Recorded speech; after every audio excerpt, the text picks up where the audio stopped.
Amis de la dissidence, bonsoir. Ce soir, une émission bien complète de 3 heures, bien pleine, voilà, c'est ça que je voulais dire. Avec, pour inviter, Maître Méry, qui est avocat, auteur de Justice, franc-maçonnerie et corruption, et on commence quand même assez fort, et d'un autre livre qui s'appelle Les Nouveaux Parrains.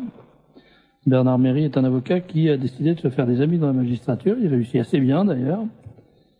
Ensuite, on recevra Vincent Renoir, qui veut se faire des amis dans un autre genre d'activité, qui est historien, et qui viendra nous parler d'un livre intitulé Justice pour Oradour. Ensuite, nous recevrons le docteur Willem. Le docteur Willem, il est médecin anthropologue. Exact. C'est-à-dire un médecin explorateur. Il était dans le monde entier pour trouver des huiles essentielles. Et il consacre un livre à ce sujet fort intéressant, les huiles essentielles médecine d'avenir. Vous avez dit que vous étiez là à faire ça. Comment allez-vous? Je commence à faire partie des meubles. Les maintenant. bébés, ça va? Les bébés, ça va bien. Non. Oui. Madame est contente? Madame est très Vous avez contente. gagné beaucoup d'argent dimanche? Je suppose que oui, puisque Bon. le Vous avez été battu numéro 4 est en projet. Ah bon, c'est comme ça que vous célébrez les grosses ventes. C'est bien, ça. Bon, alors donc, je disais, il y avait pratiquement autant de dangers sur la route pour aller de Tolède à Cadix que pour aller de Cadix au Nouveau Monde. Et donc, on verra. J'aime bien cette façon de raconter l'histoire. C'est vrai que les Aventures de l'Histoire était vraiment une excellente, C'est bien, hein? une excellente revue. J'ai bien aimé le numéro 8 d'Aventures de l'Histoire. Il y avait un article excellent sur l'attitude du Parti communiste pendant la guerre. Vraiment un très très bon article. Vous êtes légèrement monomaniaque, vous, non? Peut-être un peu, non? Pas monomaniaque? Vous n'êtes pas un peu anticommuniste? Un petit Non. peu alors. Hein. Alors, un petit peu d'actualité. Je sens, vous savez que je suis non pas un voyant, mais j'ai du pif. Je sens. Et je sens qu'il y a un gros lézard qui est en train de se préparer contre la droite nationale, parce que on voit s'armer je sais pas si on arme les mortiers, mais enfin on voit les mortiers commencer à se mettre en batterie. D'abord, il y a eu l'histoire, ça n'a rien à voir pour nous, mais pour eux, ça a quelque chose à voir. Il y a eu la revendication des Verts de faire évacuer Saint-Nicolas du Chardonnay, au motif qu'à Saint-Nicolas du Chardonnay, il y avait des livres intégristes. Ce qui est quand même incroyable, il faut bien reconnaître quand même. C'est assez scandaleux que dans une église traditionnelle, il y ait des livres traditionnels. Il paraîtrait même qu'il y aurait des crucifix à Saint-Nicolas du Chardonnay. Non, je ne connais pas. Sérieux, pareil, j'ai fait mon enquête et il y a des... Ouais. Hein, et on trouverait même des prêtres dans l'église. Hein. En soutane en plus. En soutane, oui, mais... Ah, vraisemblable. Donc ça, c'est un scandale. Les Verts sont scandalisés. Je veux dire, ces gens, ils trouvent tout à fait normal que 500 000 homos se baladent les fesses à l'air dans des chars de la Gay Pride, mais ils trouvent scandaleux que des curés se promènent en soutane. Alors pour vous dire à quel point les Verts ont quand même dépassé la mesure, c'est que même dans Marianne, ils s'en sont indignés. Bon. Ah oui, ça il faut dire. C'est pas des Verts, c'est des oxyures. Hein? Ça doit être des Verts particulièrement daltoniens. Alors, il n'a pas compris.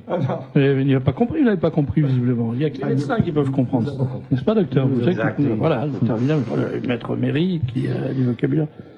Et je vais demander à votre femme ce que c'est que les oxyures, parce que si vous avez des enfants, à mon avis, elle doit le savoir. Ou il faudrait qu'elle se renseigne. Bien. Alors, pour ne pas quitter le sujet, monsieur Labarrère a fait savoir qu'il ne voulait pas recevoir le Front National à Pau. Alors, c'est extraordinaire, parce que un accord avait été signé en octobre dernier, et en avril, le responsable du palais de Pau, de Pau, a fait savoir que il ne louerait pas le palais au Front National, parce que des travaux de réfection de la verrière doivent être entrepris pendant le mois d'août. Okay. Et alors, aujourd'hui, monsieur Labarrère explique au Monde, j'aurais pu m'en tenir à cette raison technique, mais j'en ajoute une autre politique aujourd'hui. Il n'est pas possible d'accueillir le Front National après ce qui s'est passé le 21 avril. Alors, c'est-à-dire que, si vous voulez, raisonnez bien, écoutez bien le raisonnement. Ces grands démocrates qui ne voulaient pas recevoir un parti parfaitement légal, pour des raisons mensongères, depuis que ce parti parfaitement légal a fait la démonstration à l'occasion du premier tour des présidentielles qu'il était véritablement représentatif d'une partie importante du peuple français, quand même, près de 20% de l'électorat, c'est-à-dire près de 6 millions de personnes. Depuis, on dit, on aurait dû leur dire qu'on ne voulait pas les recevoir au mois d'avril en raison de ce qui s'est passé le 21 avril. C'est-à-dire qu'on aurait dû refuser de les recevoir avant que ça arrive, parce que, après, une fois que c'est arrivé, on a eu la démonstration que non seulement c'était un parti légal, mais aussi que c'était un parti représentatif. Et c'est M. Labarrère qui nous dit ça aujourd'hui. M. Labarrère, qui est un grand démocrate, mais ça, ces électeurs l'ont pas compris, parce qu'ils l'ont viré. Voilà, c'est, monsieur Labarrère est un socialiste bon teint, tendance Delanoë. Bah, pour le maire de Pau, c'est un peu normal, hein. Enfin, là aussi, ça y est, vous avez percuté, là, ou pas? Moi, je me méfie avec vous, parce que, tellement je vois une espèce de vague dans votre beau regard. Alors, donc, vous voyez, ça commence. Et à Paris, les BBR ne pourront pas avoir lieu parce que M. Delanoë, qui ne manque pas de peau non plus, a décidé qu'il y aurait des travaux. Ils font des travaux partout. Il y aurait des travaux sur la pelouse de Reuilly ce jour-là. Ils vont faire des plantations. M. Delanoë plante au mois de septembre sur la pelouse de Reuilly. Si le spectacle vous amuse, vous pouvez aller faire un tour là-bas. Ah, c'est peut-être pas l'endroit pour planter, non? Ah, je sais pas, non, mais c'est lui qui le dit, c'est pas moi. Hein. Peut-être non, il se trompe de bois, hein. C'est plutôt à Boulogne qu'on plante, c'est pas Vincennes. Hein. Et c'est lui qui avait déjà refusé la kermesse de Saint-Nicolas du Chardonnay. Bon. Alors, il faudrait qu'il change de nom à la kermesse de Saint-Nicolas. S'il appelait, je sais pas, moi, la Cato Pride, peut-être sur un malentendu, ça pourrait passer, non? Oui, peut essayer, mais je sais pas si ça plaira à nos abbés. Je suis pas certain. Donc, voilà. Alors, les BBR, on sait pas où ça aura lieu.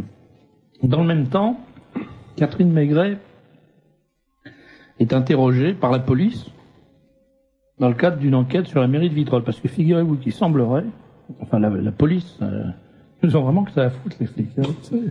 Ils accusent, ils prétendent, ils enquêtent sur la possibilité que des lettres aient été envoyées depuis la mairie de Marignane, non pas de Marignane, qu'est-ce que je raconte, de Vitrolles, qui n'étaient pas proprement liées à la mairie de Vitrolles. C'est-à-dire, il semblerait qu'ils ont le soupçon que Bruno Maigret aurait envoyé des lettres à des maires depuis la mairie de Vitrolles. Donc ça frôle le crime contre l'humanité. Ah non, c'est un crime contre l'humanité, vous vous rendez compte, c'est tout à fait incroyable. C'est certainement pas Chirac qui se permettrait ça quand il était maire de Paris. Hein, il serait certainement pas permis une chose pareille. On crie à Arros sur le Maigret. 4 000 francs par jour pour manger, je crois que. Oui, mais c'est pas pour envoyer des lettres au maire. C'est pas pareil. Donc c'est pour manger. Il a de l'appétit, on le sait déjà. Tête de veau et bière mexicaine. Au fait, puisqu'on parle de lettres, qu'est devenu ce député UDF dont Thierry Paulin avait envoyé ses cartons d'invitation pour la dernière petite sauterie qu'il avait fait avant son interpellation sur son quota de distribution de lettres à l'Assemblée? Attendez, nos auditeurs ne savent probablement même pas qui est Thierry Paulin. Alors Thierry Paulin, je rappelle pour nos auditeurs qui l'auraient oublié, c'est ce que vous allez dire. Hein. C'est ce jeune disciple, ce jeune blond, voilà, très adepte des sciences d'UV, oui. Au look californien, mais vraiment californien du Sud, oui. Qui avait, selon les recommandations d'un bon docteur que je ne nommerai pas, pratiqué une sorte d'euthanasie. Ah non, il l'avait pas, on sait pas, il a jamais été jugé. Il a été soupçonné d'avoir égorgé des vieilles dames. Voilà. Bon, mais soupçonné. Comme il est mort avant, il a jamais été condamné. Et je souligne ça parce que il y a 2 journaux quand même qui avaient écrit qu'il était l'auteur des assassinats des vieilles dames. Et avant de mourir, il leur a fait un procès. Il a quand même pris 20 briques de dommages et intérêts. Le gars était en prison pour les assassinats de ces vieilles dames, mais comme il n'avait pas été condamné, la justice a décidé que les journaux l'avaient diffamé. Donc c'est pas la peine. Il doit bien avoir un héritier quelque part. Pas la peine de donner à cet héritier. Donc, Thierry Paulin est innocent. C'est comme de même que Goldman était l'homme qui n'avait pas tué les pharmaciennes du boulevard Richard Lenoir. Thierry Paulin est l'homme qui n'a pas tué les petites vieilles du 18e arrondissement. Voilà. Et alors, pour revenir au Front National et à la droite nationale, si vous êtes adepte d'Internet, je vous recommande tout spécialement un provider, comme on dit, un fournisseur d'accès qui s'appelle AOL. American Online, pardon. À ne pas confondre avec American Airlines, Oui. qui font des avions très prisés au Moyen-Orient. Et alors, America Online, AOL, exerce une censure absolument féroce sur tous les messages qui passent par eux. Ils ont des gars qui travaillent, dont le seul travail est de lire les messages qui passent sur les forums et de censurer sauvagement les messages qui ne conviennent, qui sont pas politiquement corrects. Et notamment quand ces messages émanent de gens qui ont des contrats particulièrement intéressants. Parce qu'au début, pour se lancer, AOL avait fait des contrats tout à fait intéressants. Et maintenant, ça devient moins intéressant puisqu'ils ont eu la clientèle. Et donc, ils sont particulièrement attentifs aux messages qu'envoient ces gens-là. Et quand ces gens-là envoient des messages qui ne sont pas politiquement corrects, on les radie carrément d'AOL. Vous voyez ? Par exemple, vous prenez une carte orange pour l'année dans le métro à bas prix. Et vous êtes pris à lire un mauvais journal dans le métro, et on vous prend votre carte orange, on vous la déchire. C'est un peu le système, vous voyez. C'est un peu comme ça que ça fonctionne. Et alors là, voilà le genre de message qu'il est interdit de diffuser sur AOL. C'était un utilisateur d'AOL qui avait trouvé amusant de faire une espèce de fiction. Et alors il avait dit, voilà, la République démocratique française vous propose son programme de télévision. TF1 vers 2h30, le droit de savoir. J'ai été torturé et violé par Le Pen en Algérie. Documentaire de 52 minutes. Attention, ce programme comporte des scènes reconstituées qui peuvent choquer un jeune public. France 2, 23h10, plus jamais ça. Émission littéraire présentée par Bernard-Henri Lévy. Thème ce soir, 9 intellectuels viennent crier leur haine du FN. France 3, 20h15, reportage, ils sont partout. Comment le FN a réussi à infiltrer le monde syndical et ouvrier. Canal+, 19h. Émission quotidienne de Carl Zéro, harcèlement démocratique. Le célèbre animateur va en direct, comme tous les jours, dénoncer un adhérent du FN à ses voisins. À minuit, Le Pen ne passera pas par moi. Les stars du X appellent à la mobilisation citoyenne. Arte, 20h50, Le Pen et les camps de la mort. Gérard Miller nous révèle le vrai programme du FN à travers le projet psychologique de Le Pen. M6, concert en direct live de la place de la République. Chantons contre l'exclusion. Les artistes se mobilisent contre le racisme. Guy Bedos interprétera son nouveau sketch. Alors là, il y a un mot que je ne peux pas lire. Le Pen, qui fait quelque chose à Le Pen, qui est en présence du maire de Paris, donc vous devinerez sans peine de quoi il s'agit. Le maire de Pau pourrait être convié. Le maire de Pau pourrait être aussi. Pour être là aussi. Nous n'avons pas enregistré d'avertissement. Alors, tout ça, naturellement, c'était une plaisanterie. Il a envoyé ça sur un forum. Un forum, c'est une espèce de Dazibao électronique où tous les gens qui ont envie de dire quelque chose le disent, puis les autres le lisent, répondent, etc., etc. Et alors, du coup, AOL lui fait savoir que nous avons reçu une copie du message posté par le pseudonyme Naudin Fernand dans nos forums de la chaîne Ado Cinéma, tout ce qu'on déteste à la télé. Nous souhaitons rappeler au pseudonyme Naudin Fernand que nos conditions générales d'utilisation, ça c'est des majuscules partout, interdisent de harceler, menacer, embarrasser, causer une gêne, contraindre un abonné à porter une attention non voulue à un autre abonné, un utilisateur d'AOL ou une autre personne ou entité, ainsi que toute diffusion de contenu publicitaire. Donc, le gars répond, Naudin Fernand répond, je vous demande de me répondre précisément en quoi ce message peut harceler, menacer, embarrasser, causer une gêne, contraindre un abonné à porter une attention, etc., etc. Alors, évidemment pas, parce que c'est une simple blague. Il imagine le programme de télévision de la République démocratique Surtout qu'en française. plus, le trait est à peine grossi parce que... À peine grossi, oui, c'est ça, c'est pratiquement le programme, il a simplement rassemblé sur une seule soirée le programme d'une semaine à peu près. Voilà. Eh bien ça, on ne peut pas le faire sur AOL. Alors je signale aux amateurs d'Internet que il y a bien d'autres providers. Hein. Il faut pas aller embêter AOL sur... après tout, ils sont chez eux, ils font ce qu'ils veulent. Hein. Donc si vous avez envie de parler librement, allez le faire ailleurs que chez eux, c'est ça que je veux dire. Michel Debré avait été accusé, ça c'est très rigolo comme histoire, il avait été accusé d'avoir favorisé le vol des enfants à La Réunion. Vous savez que c'est un nouveau truc ça maintenant. On nous explique qu'en Australie, les Anglais, ils trouvaient probablement qu'il n'y en avait pas assez d'enfants, donc ils volaient des enfants aborigènes et ils les amenaient en Angleterre. Il faisait de l'import-export parce qu'il prenait aussi des enfants des orphelins anglais pour les envoyer en Australie. Il faisait le contraire. C'était de l'import-export. C'est vraiment des commerçants, les British. C'est un manque de goût, en plus. Enfin, en tout cas, Debré a été accusé, en gros, de la même chose à propos de vol d'enfants de La Réunion.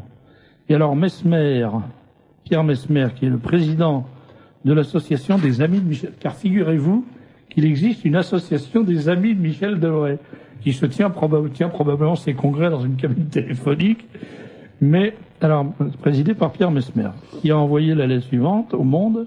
Il dit, bon, tout ça, naturellement, toutes ces accusations sont fausses. Et il dit une chose qui est, écoutez bien, c'est formidable, alors c'est très intéressant. Blablabla, bla, bla, bla, bon. Et alors, Debré, l'organisation d'une politique volontariste de migration initiée par Michel Debré est destinée à permettre à nos compatriotes des Antilles, de Guyane et de la Réunion de venir en métropole pour y occuper un emploi et s'y établir avec de meilleures chances d'épanouissement familial. Moi, je voudrais qu'on m'explique, ce feu Debré est mort et le diable est son âme, mais peut-être que son fils qui occupe en ce moment des fonctions à la tête de la République, enfin pas vraiment à la tête, mais c'est le président de la première, c'est le président de l'Assemblée nationale, voilà. Donc dans l'ordre protocolaire, ça, sans mauvais jeu de mots, le troisième personnage de l'État. Ouais, c'est assez rigolo d'ailleurs de penser qu'un Debré arrive à être le troisième personnage de l'État. Son père était numéro 2 déjà. Oui, bon, chacun fait comme il veut. Hein. Mais je voudrais qu'il m'explique en quoi, tout simplement, le fait de prendre des Réunionnais, des Guyanais et des Antillais et de les amener à Paris, en métropole, peut leur permettre de s'y établir avec de meilleures chances d'épanouissement familial. Il faut vraiment jamais avoir foutu les pieds dans les dom-toms pour croire que des gens de là-bas peuvent trouver un meilleur épanouissement familial en métropole que chez eux. Ah ben, en métropole, ils peuvent se sentir plus dans leur élément. Ah, ouais, plus avec. Non, mais pas à l'époque de Debré. Mais je trouve que ce raisonnement, c'est raisonné comme un tambour, ce qui pour un ancien sous-officier de Légion est finalement assez. Enfin, c'est plutôt flatteur de raisonner comme un tambour pour Mesmer. Mais de nous expliquer que Debré a fait venir les gens des dom-toms pour qu'ils puissent s'épanouir sur le plan familial en France. Je trouve qu'ils pensent curieusement, ces gens-là. Je sais pas. Quelle serait la métropole sans les Antillais? Non, mais j'ai rien contre la présence des Antillais. C'est pas ça que je veux dire. Mais ils sont parfaitement chez eux partout en France, puisqu'ils sont français. Mais le motif de leur permettre un meilleur épanouissement familial, c'est aberrant. C'est exactement comme si je disais, on va envoyer des Auvergnats au pôle Nord pour qu'ils y trouvent un meilleur épanouissement familial. Enfin, c'est pas là qu'ils vont qui trouvent du boulot, qui trouvent du travail, des salaires, et tout. Oui, d'accord. Qui viennent faire des études pour s'épanouir intellectuellement, puisqu'il n'y a pas d'université chez eux. D'accord. Mais l'épanouissement familial d'un Guyanais à Dunkerque, je vois pas bien. D'ailleurs, Taubira avait dit qu'elle préférait être à Cayenne qu'à Paris. Ben, elle aurait mieux fait de rester à Cayenne. À Lyon, le curé de l'église de Saint-Dizier demande sans papier de cesser leur occupation. Alors, c'est intéressant aussi, mais je voudrais qu'on m'explique pourquoi ces gens-là occupent toujours des églises. C'est des musulmans pour la plupart. Hein. Pourquoi ils n'occupent pas des mosquées? Moi, si je voulais faire une occupation j'irais occuper une église. Ils ne viendraient pas à l'idée d'aller dans une mosquée. Eh ben, eux, pourquoi ils vont dans les églises? Je comprends pas. Et c'est dans le sens propre du terme occupation. Vous dites pas, Serge, les Français occupent la Champagne-Ardenne. On peut dire les Français occupent la Rhénanie. Bon. Alors, maintenant, je vais vous donner un conseil gastronomique. Ça, c'est tiré du Monde. Le Centre éducatif renforcé, CER, de Grand, dans les Bouches-du-Rhône. Alors, le Centre éducatif renforcé, c'est une structure qui accueille les mineurs très désocialisés.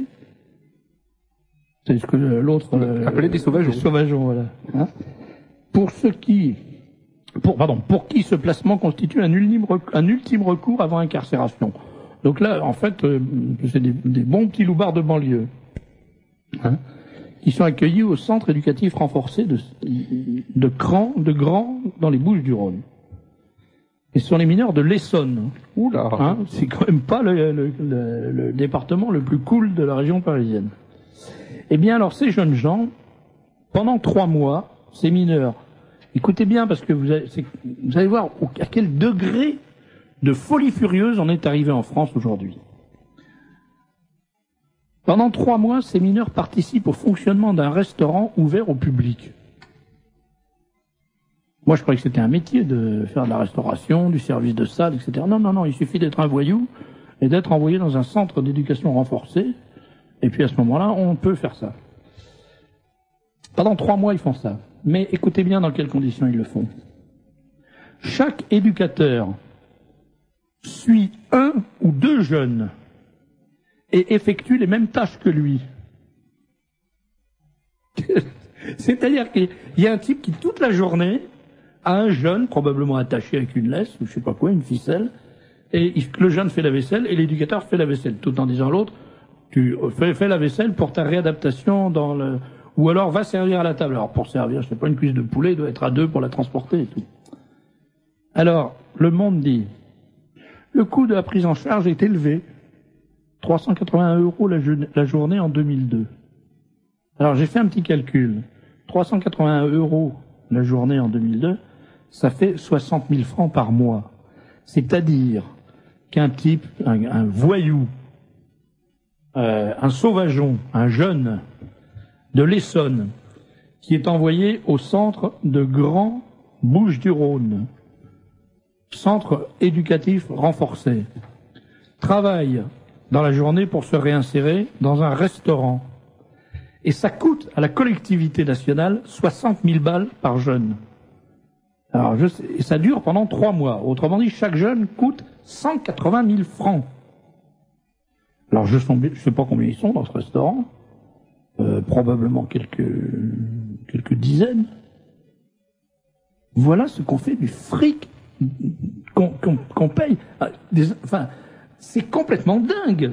60 000 francs par mois pour essayer d'apprendre à un jeune qui va rien avoir de plus pressé en rentrant que de recommencer à voler des voitures et à dealer du crack, lui apprendre à servir à table dans un restaurant. Naturellement, je suppose que... Enfin bref. Alors je vous donne l'adresse du restaurant parce que si vous voulez quand même récupérer un peu de fric, vous pouvez toujours aller bouffer et vous faites basket. Ce qui s'appelle faire basket, c'est au moment de l'addition, vous vous levez et vous filez à toute vitesse. Alors c'est le restaurant d'application Le Chaudron. En plus, c'est tentant, hein.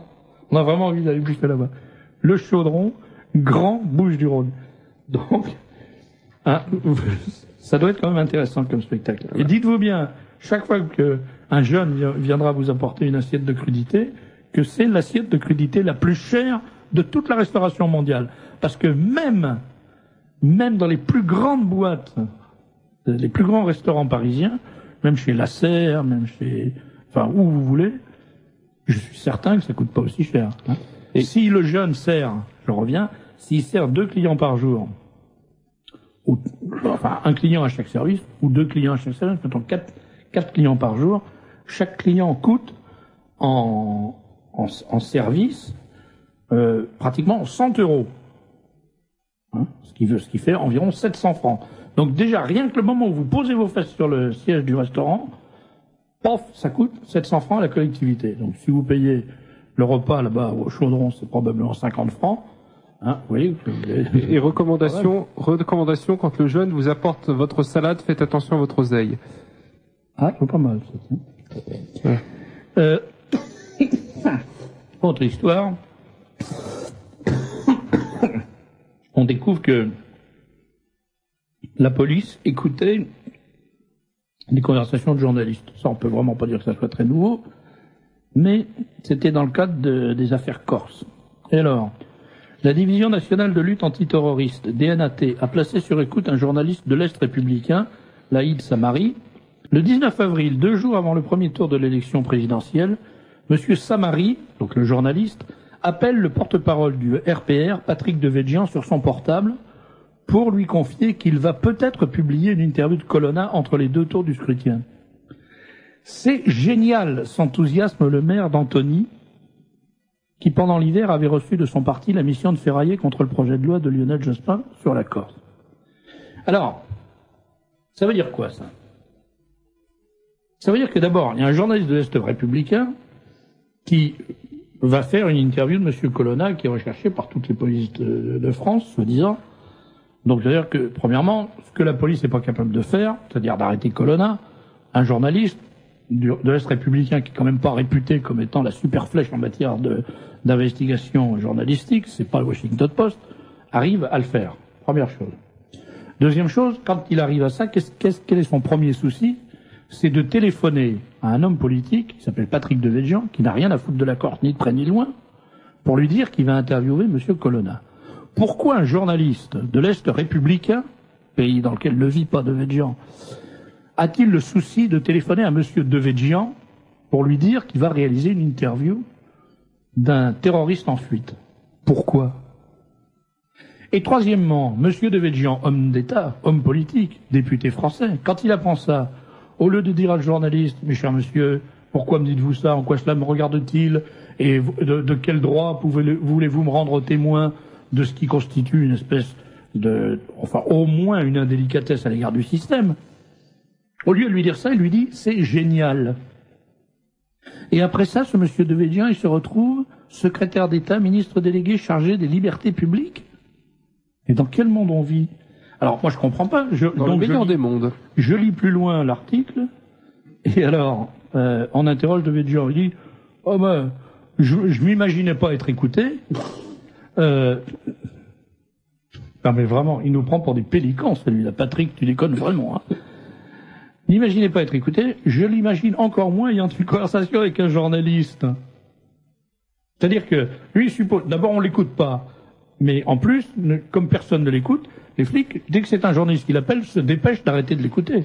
Donc si j'ai bien compris, celui qui a raconté ça, il ment des mensonges qui ne sont même pas vrais. Oui, pas vrai. Et alors, attendez, non mais il dit ça. Et alors, un peu plus loin, on dit qu'il lui a dit au journaliste, tu me raconteras ça, mais pas au téléphone, parce qu'il paraît qu'on est sur écoute, toi et moi. C'est-à-dire qu'il se doutait pas qu'il était écouté, mais il dit quand même à l'autre, on est écouté. Ah bon, lâche laconiquement le journaliste. Je plaisante, répond l'avocat. Devedjian, tu me feras toujours bien rigoler. Mais c'est pas ça que je voulais dire, c'est que tu me raconteras ça au téléphone. Pourquoi l'avocat porte-parole du RPR, tu sois-t-il un journaliste de l'Est républicain qui l'informe de son intention d'aller interviewer un terroriste corse recherché par toutes les polices? Ouais, parce que il est d'une grande famille, on s'appelle tous compagnons et le tutoiement est ici on s'appelle citoyen, on se tutoie s'il vous plaît. Moi je trouve cette histoire bizarre, je vous le dis, il y aurait un peu de franc-maçonnerie là-dessous, que ça ne m'étonnerait quand même qu'à moitié. Hein, qu'est-ce que vous en pensez, maître Méry, vous qui êtes un spécialiste de la question? Oui, oui. Ça pue pas un peu quand même le tablier de cochon? En tout cas, ça sent un petit peu le réseau, enfin, voilà. les copains, quoi. Voilà. C'est Mais l'habitude. je voudrais quand même comprendre pourquoi un journaliste, moi j'ai été journaliste pendant quand même 35 ans, je n'ai pas le souvenir d'avoir téléphoné à des hommes politiques pour leur dire je vais interviewer un terroriste en fuite. Et je me souviens que quand mon camarade Jacques Tillier est allé interviewer Mesrine, qui a tenté de l'assassiner, il l'a laissé pour mort d'ailleurs, j'étais à l'époque son rédacteur en chef, et il s'est bien gardé de me dire quoi que ce soit, à moi qui était pourtant son rédacteur en chef. Et il l'a même pas dit au directeur du journal, qui était Jean Boiseau. Il est allé faire son interview, on ne savait absolument pas où il était, et parce que c'était la condition même de la réussite de l'opération, disant qu'on était sur écoute, et que ça aurait été connu. Donc, qu'est-ce que c'est que cette histoire? Un journaliste qui appelle un homme politique important, repéré, qui est chargé en plus de dossier corse, pour lui dire qu'il va interviewer un terroriste en fuite, moi je comprends pas. Je trouve que ça mériterait quand même qu'on approfondisse cette histoire, parce que ça ne me plaît pas, pour te dire, quoi. Voilà. Maître Méry, je vous ai demandé ce que vous pensiez de cette affaire de franc-maçon, parce que vous êtes quand même un spécialiste. Vous avez écrit Justice, franc-maçonnerie, corruption, ce qui est quand même un bouquin un petit peu bombe, hein, faut bien le dire. Et puis un autre ouvrage plus récent qui s'appelle Les Nouveaux Parrains, et dans lequel, pour le cas où on ne saurait pas de quoi il s'agit, on voit un fauteuil sur lequel est posée une robe de magistrat avec l'hermine, la blanche hermine, et un masque de théâtre. Alors, vous êtes inscrit au bureau de Paris, au barreau de Paris, oui, et au bureau pas encore, et vous écrivez ces bouquins-là, c'est uniquement pour vous faire des amis ou... Non, à vrai dire, je me suis fait beaucoup d'ennemis. Hein. Je crois que vous l'aurez compris, et même la situation est carrément effroyable.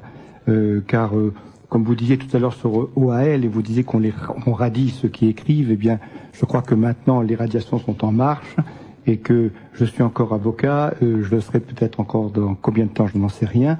Ce qui est intéressant dans ce message, comme vous l'avez d'ailleurs remarqué, c'était en effet très nouveau en 98, on n'en parlait pas.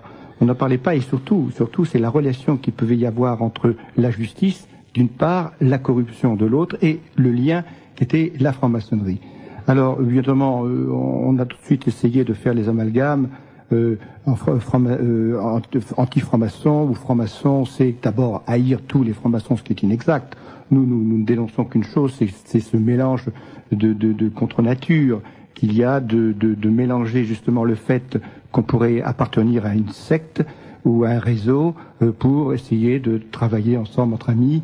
Vous disiez tout à l'heure le tu de David Jean, et bien peut-être que là aussi il y a toujours le tu entre certains avocats, certains magistrats, et puis il y a les autres, la foule. Et j'avais comme idée de maintenant que je comprends et que je suis un peu acculé, il faut le reconnaître, eh bien j'avais l'idée d'être dans un camp, surveillé par justement ces gens, ce réseau, oui. Quand vous dites que vous êtes acculé, c'est-à-dire que vous êtes menacé de radiation? Ah mais absolument.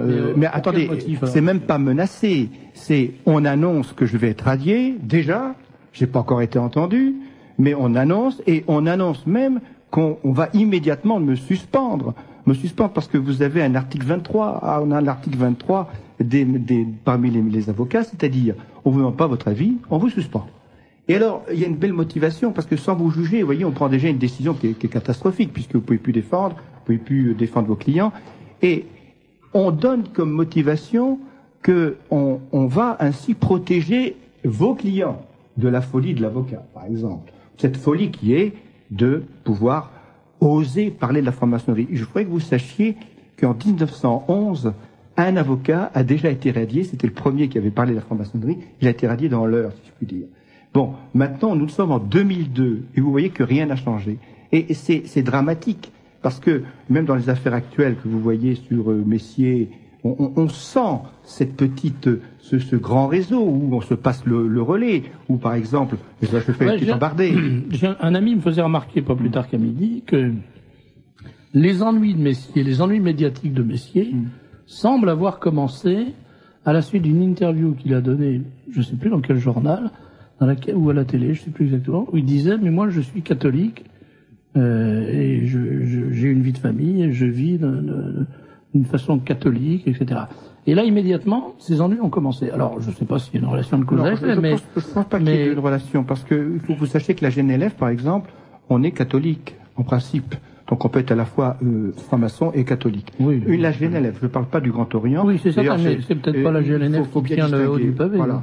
Bon, on va pas revenir là-dessus parce que c'est important. Mais pour en rester à mon sujet, eh bien, je n'ai aucun ami, il faut reconnaître. Même pire, je me suis présenté aux élections ordinales. Et justement, là, ils se dépêchent parce qu'ils ont peur que je me représente. Et à chaque fois, j'avais quand même derrière moi à peu près 500 noms. 500 personnes sur 2000 votants. Vous voyez, ça faisait quand même pas mal de monde. Et c'est cet effroi. Mais parmi ces 500 votants, personne ne vient vous le dire, c'est dans l'ombre. On est dans quelque chose de complètement effroyable. Je tenais à vous le dire, je vous remercie d'ailleurs de m'avoir reçu aujourd'hui, parce que c'est effroyable. C'est quand même assez étonnant, parce que, qu'il y ait des magistrats ou des avocats francs-maçons, on le sait depuis longtemps, c'est pas forcément, ça ne devrait pas forcément engendrer une espèce de solidarité de clans ou de tribus ou de sectes comme ça, qui provoque l'exclusion immédiate, sans appel de celui qui ose dire, attendez, vous exagérez quand même un petit peu, parce qu'on a vu récemment... un peu, tout le monde rentre dans l'ordre. Éric de Montgolfier, on n'entend plus parler de lui. J'allais parler de lui. Il est justement dans l'ordre, c'est fini. Et il n'ose même pas me parler. Lorsqu'on se voit, il est obligé de se cacher.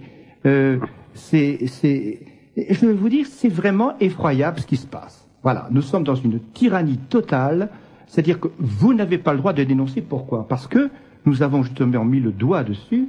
Ces gens-là se sont partagés le gâteau, que ça soit le gâteau de la justice, que ça soit le gâteau actuellement des grandes entreprises, où je te donne 18 millions de dollars, pourquoi pas, mais attention, tu me poursuis pas, parce que ton tour viendra un autre jour. Et vous voyez les mêmes gens, les bébéards, vous voyez les mêmes personnes, toujours, qui se partagent un gâteau. Et si vous dénoncez cela, si vous demandez à une bonne justice de s'appliquer, eh bien, vous enlevez les avantages. C'est-à-dire, on ne peut plus se partager le gâteau. Ouais. Mais il y a la justice, il y a les affaires, il y a la médecine. Puisque je discutais il n'y a pas très très longtemps avec quelqu'un qui a mis au point une méthode médicale tout à fait particulière, qui fait l'objet d'attaques incroyablement violentes de la part de la médecine institutionnelle, etc., et naturellement de la mafia des laboratoires pharmaceutiques, attaques soutenues par des hommes politiques, par des personnalités politiques, et lui, il faisait des stages des cures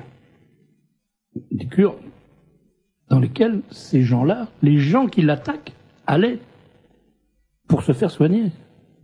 C'est-à-dire qu'il y a ce groupe qui était soigné par lui et qui ne voulait pas que le grand public, que la France d'en bas, comme dit l'autre, puisse profiter des avantages dont eux profitaient.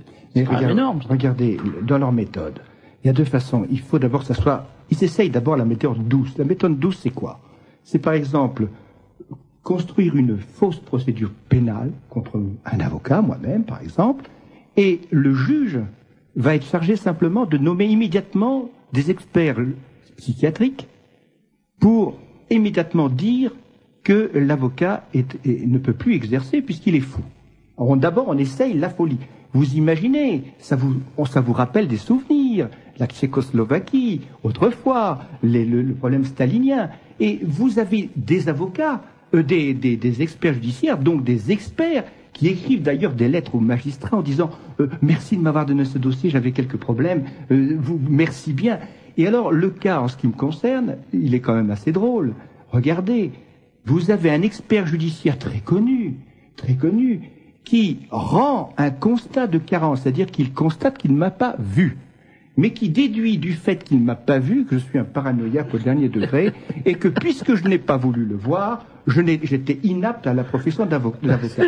C'est la première chose. Je demande alors des avocats de dire, mais attendez, vous savez ce qu'on est en train de faire contre moi, là? On est en train de me faire passer pour un fou, alors que je n'ai même pas été voir. Alors aussitôt un avocat, mais dépêché par l'ordre des avocats, qui va voir le juge d'instruction, très connu d'ailleurs, je ne donne pas son nom, bon, parce que on va encore avoir des procès, c'est l'homme au procès, hein, et qui a l'habitude de tuer par le procès. Eh bien, on demande, tenez-vous bien, une contre-expertise. Alors, autrement dit, une contre-expertise d'un constat de carence. C'est poilant. Je veux dire, on rigole, mais c'est sérieux. Bon, enfin, il faut quand même avoir la santé pour en rigoler. C'est sérieux. Et voyons donc, alors je ne vais pas voir le second, qui rend, cette fois-ci, un rapport d'expertise, indiquant, il a osé me dire qu'il n'acceptait pas de venir me voir, donc c'est que vraiment le constat de premier était vérifié. Mais évidemment, de tout ça, on rigole, mais je dis, c'est très dangereux. Que reste-t-il de nos avocats? 17 000 avocats à Paris, et personne ne bronche. L'ordre des avocats est tenu par 4 bâtonniers anciens, depuis 20 ans.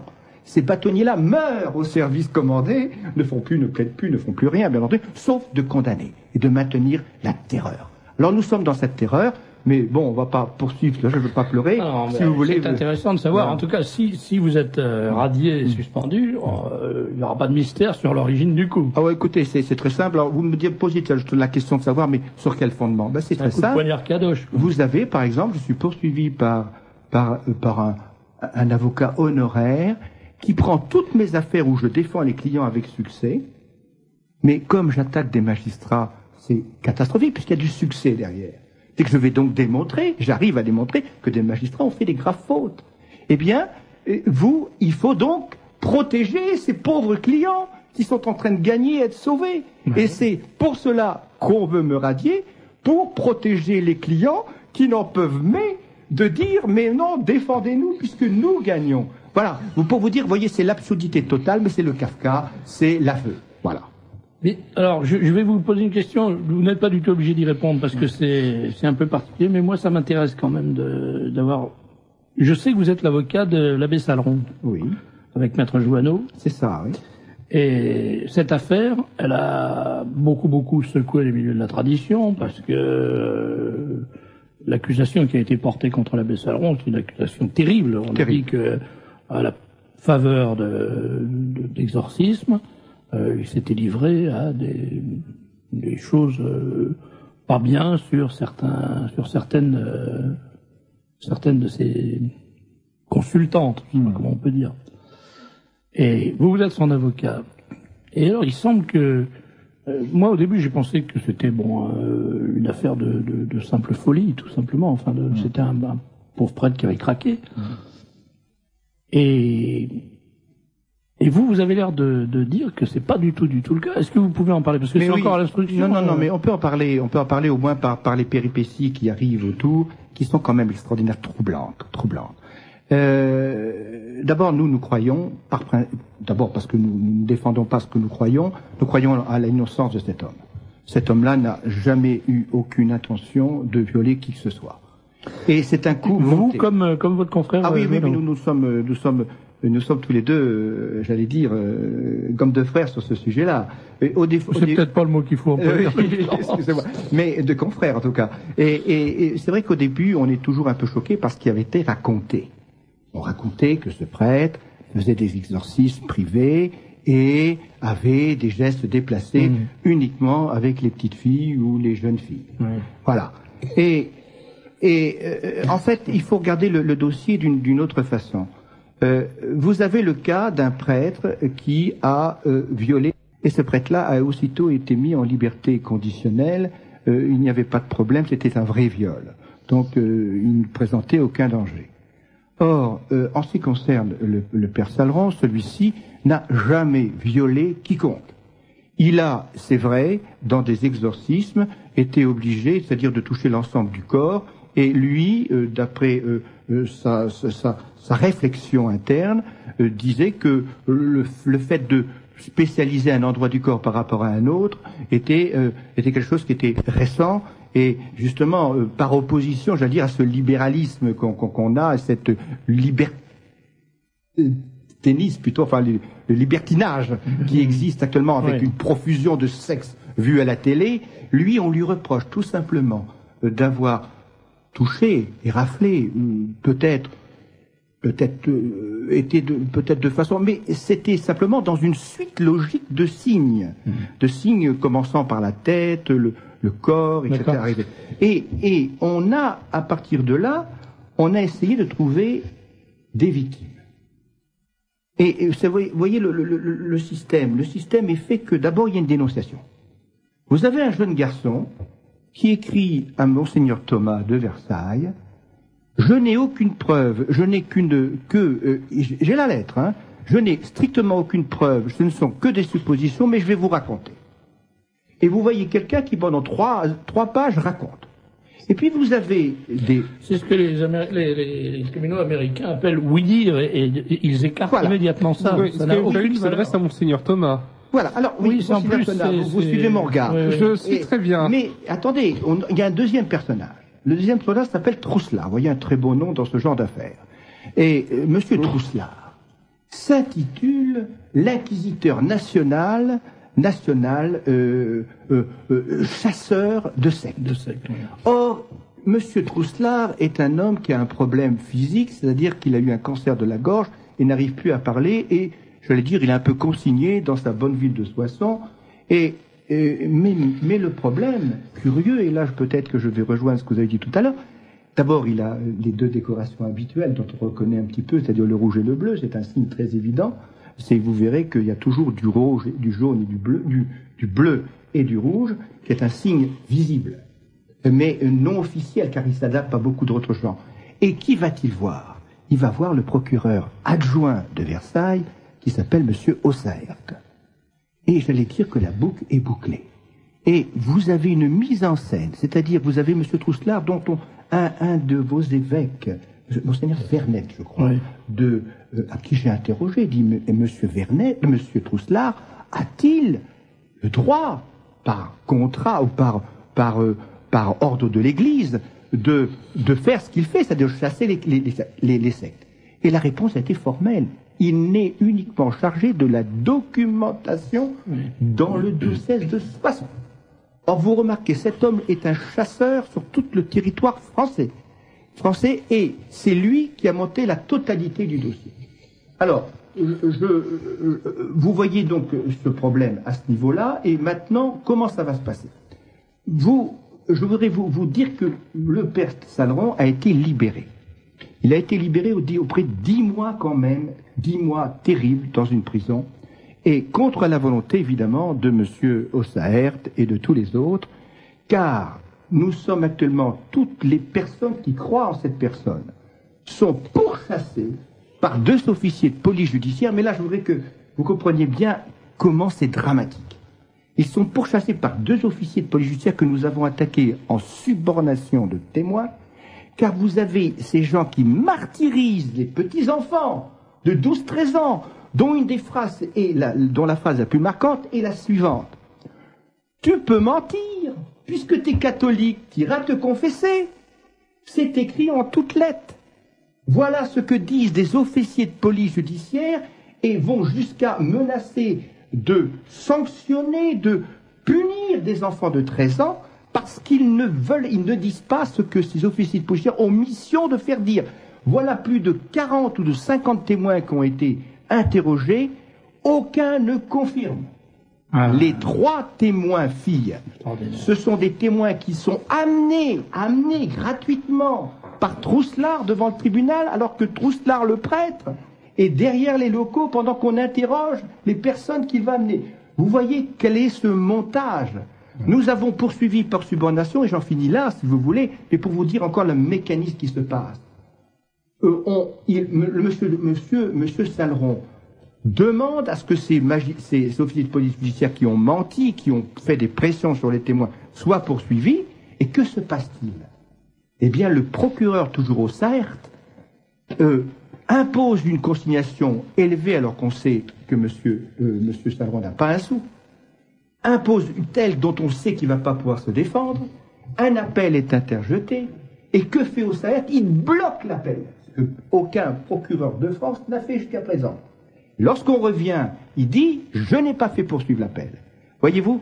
Alors, on en est là de cette affaire, on est dans un non-droit total, et comme ils ont repoussé, et maintenant, vous voyez, de nouveau, les officiers de police, ayant bénéficié de l'aide du procureur pour les dédouaner de cette poursuite, eh bien, relancent la chasse à la sorcière. Ce qu'on peut dire, c'est que la République est une grande famille, entre frères et sœurs, on se tient les coudes.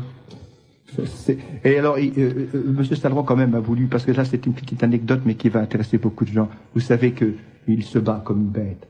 Et il a raison, parce que vous avez tellement de gens qui sont là. Moi, comme je disais l'autre jour, je disais en montrant du doigt Trousselard, vous n'avez personne dans vos églises, alors que vous reprochez à Monsieur Saleron de remplir nos églises. Et ça a marqué le tribunal, qui a condamné quand même le journal Le Figaro en diffamation. C'est-à-dire que tout ce qui est dit, pour lequel il est poursuivi, a été jugé diffamatoire par un tribunal. Et, dernier point important, le père Saleron a, avec notre aide bien entendu, fait comprendre que les juges d'instruction la fonction du juge d'instruction a été abrogée. Abrogée par la loi, vous savez, de la fameuse loi du 15 juin 2000 sur la... Excusez-moi. Oui. On va s'arrêter 2 secondes, si vous voulez. Non, pas du tout, mais...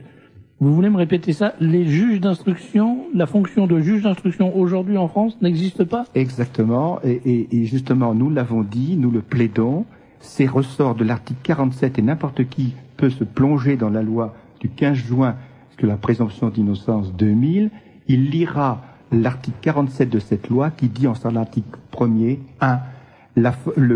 l'alinéa 1 de l'article L611-1 du Code de l'organisation judiciaire a été abrogé. Or, quand vous allez l'article 1 alinéa 1 de l'article L611-1, il est institué un juge d'instruction devant chaque tribunal.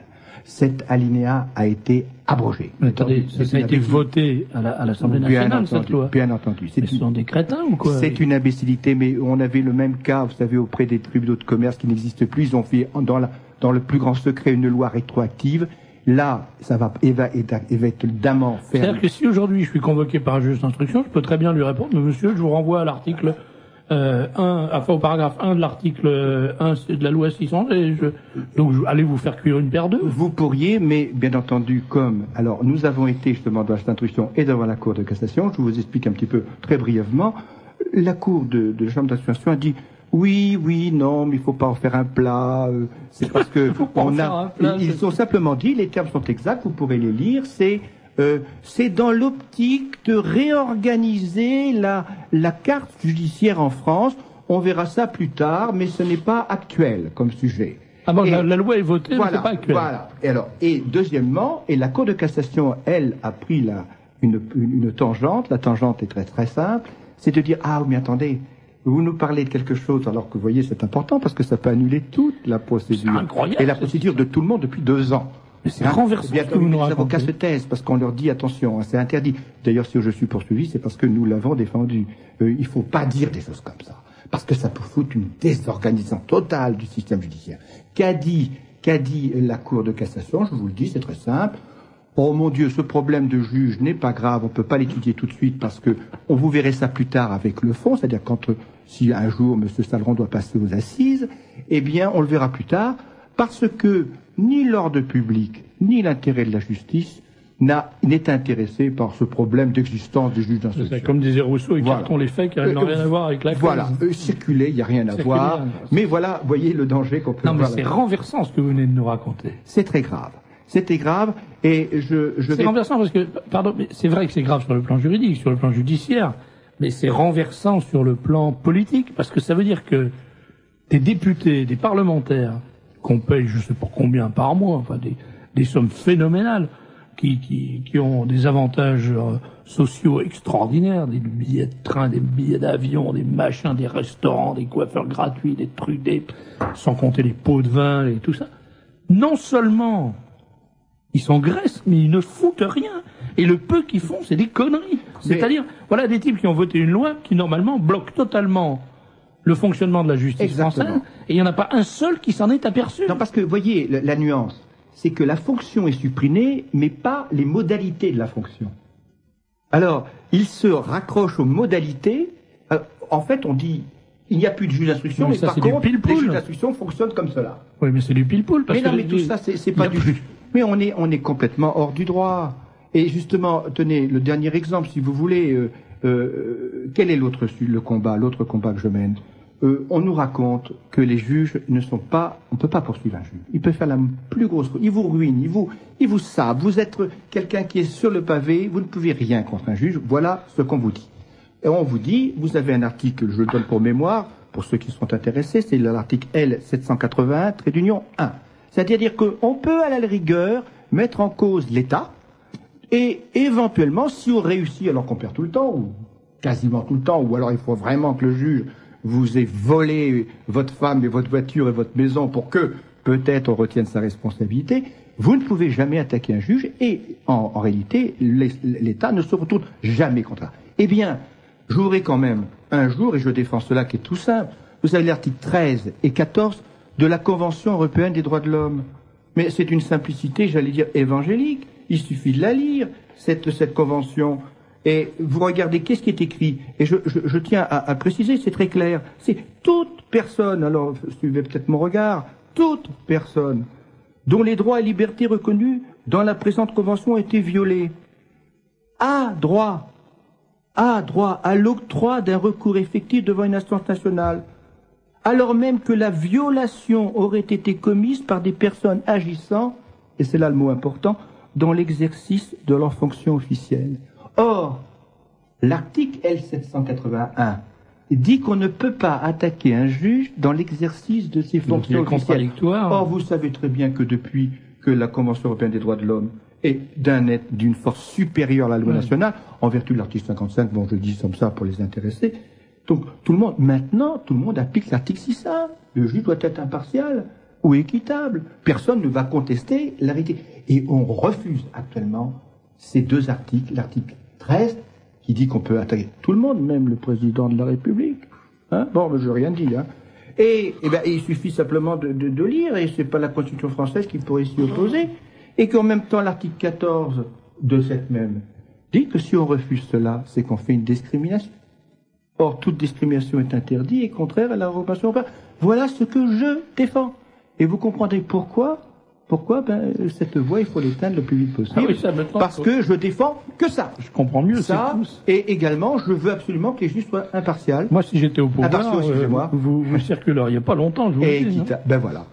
Et voilà la triste vie, j'allais dire, de celui ministre qui a encore un peu de vocation d'être avocat, un beau métier, mais dont on me mettra certainement à la porte parce qu'on aura. Mais je suis sûr que d'autres gens prendront le relais et qu'on arrivera à réussir à faire valoir le droit en France. Merci en tout cas d'être venu nous expliquer ces choses ébouriffantes. D'ailleurs, moi je suis abasourdi. Ce qui va pas améliorer votre cas. C'est pas le problème. En tout cas, au moins qu'on fasse quelque chose. Ça c'est dit, voilà, les choses sont dites. Alors, on va en profiter. Si vous n'avez plus vos honoraires d'avocat pourvus, vous pourrez peut-être vendre quelques livres à la porte des églises. Alors, Bernard Méry, avocat, justice, franc-maçonnerie, corruption, paru aux éditions Spot. Voilà.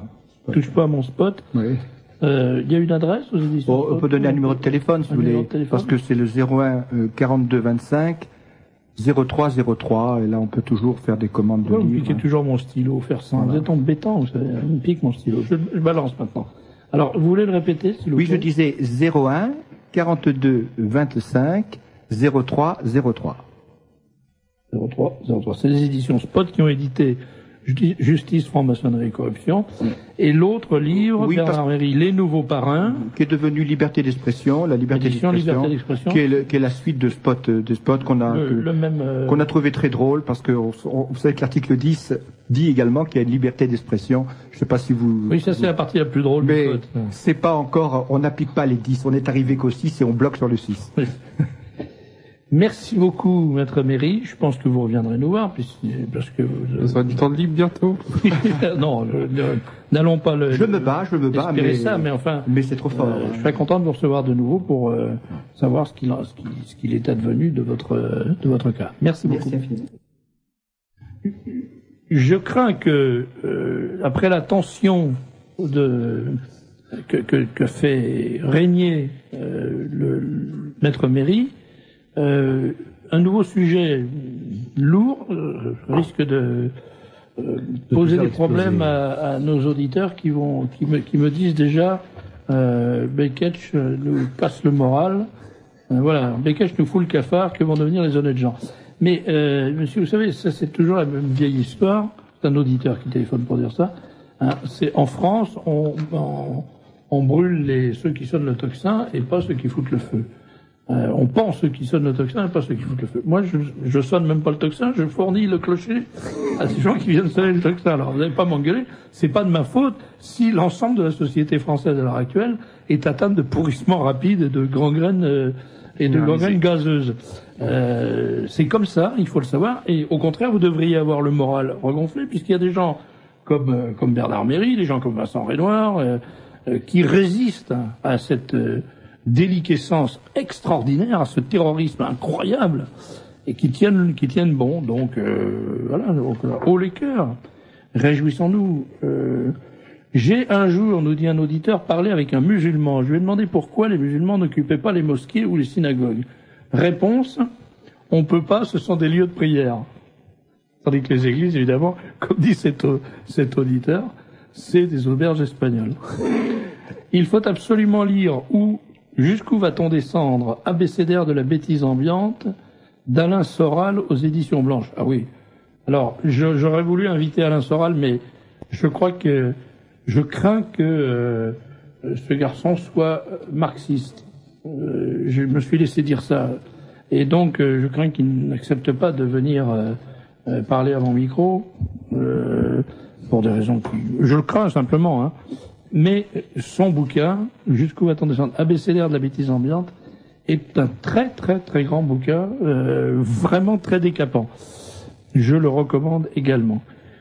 Autre message. Ben non, c'est tout, parce qu'après c'est un truc personnel qui n'a... Ah si, oui, il y a ça quand même.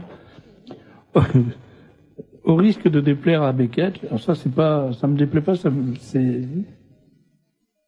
C'est le moment comique de l'émission. Au risque de déplaire à Beckett, il existe quelqu'un qui dénonce toutes les magouilles. C'est Miguet. Dans le fameux journal de Miguet qui dénonce toutes les magouilles, bien entendu.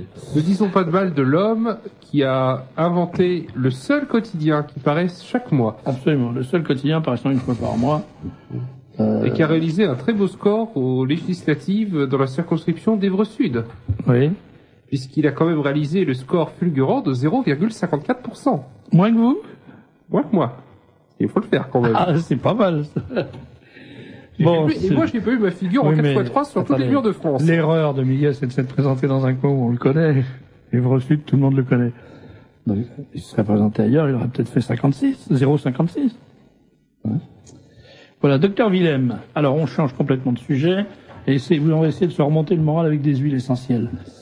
Donc, vous êtes, je l'ai dit, vous êtes un médecin explorateur. Hein. Vous êtes parti à la recherche Vous avez voulu, si je comprends bien, étudier la façon dont les différents peuples du monde affrontent les questions de l'hygiène, de la santé, de la nourriture, de l'équilibre psychique, etc., etc.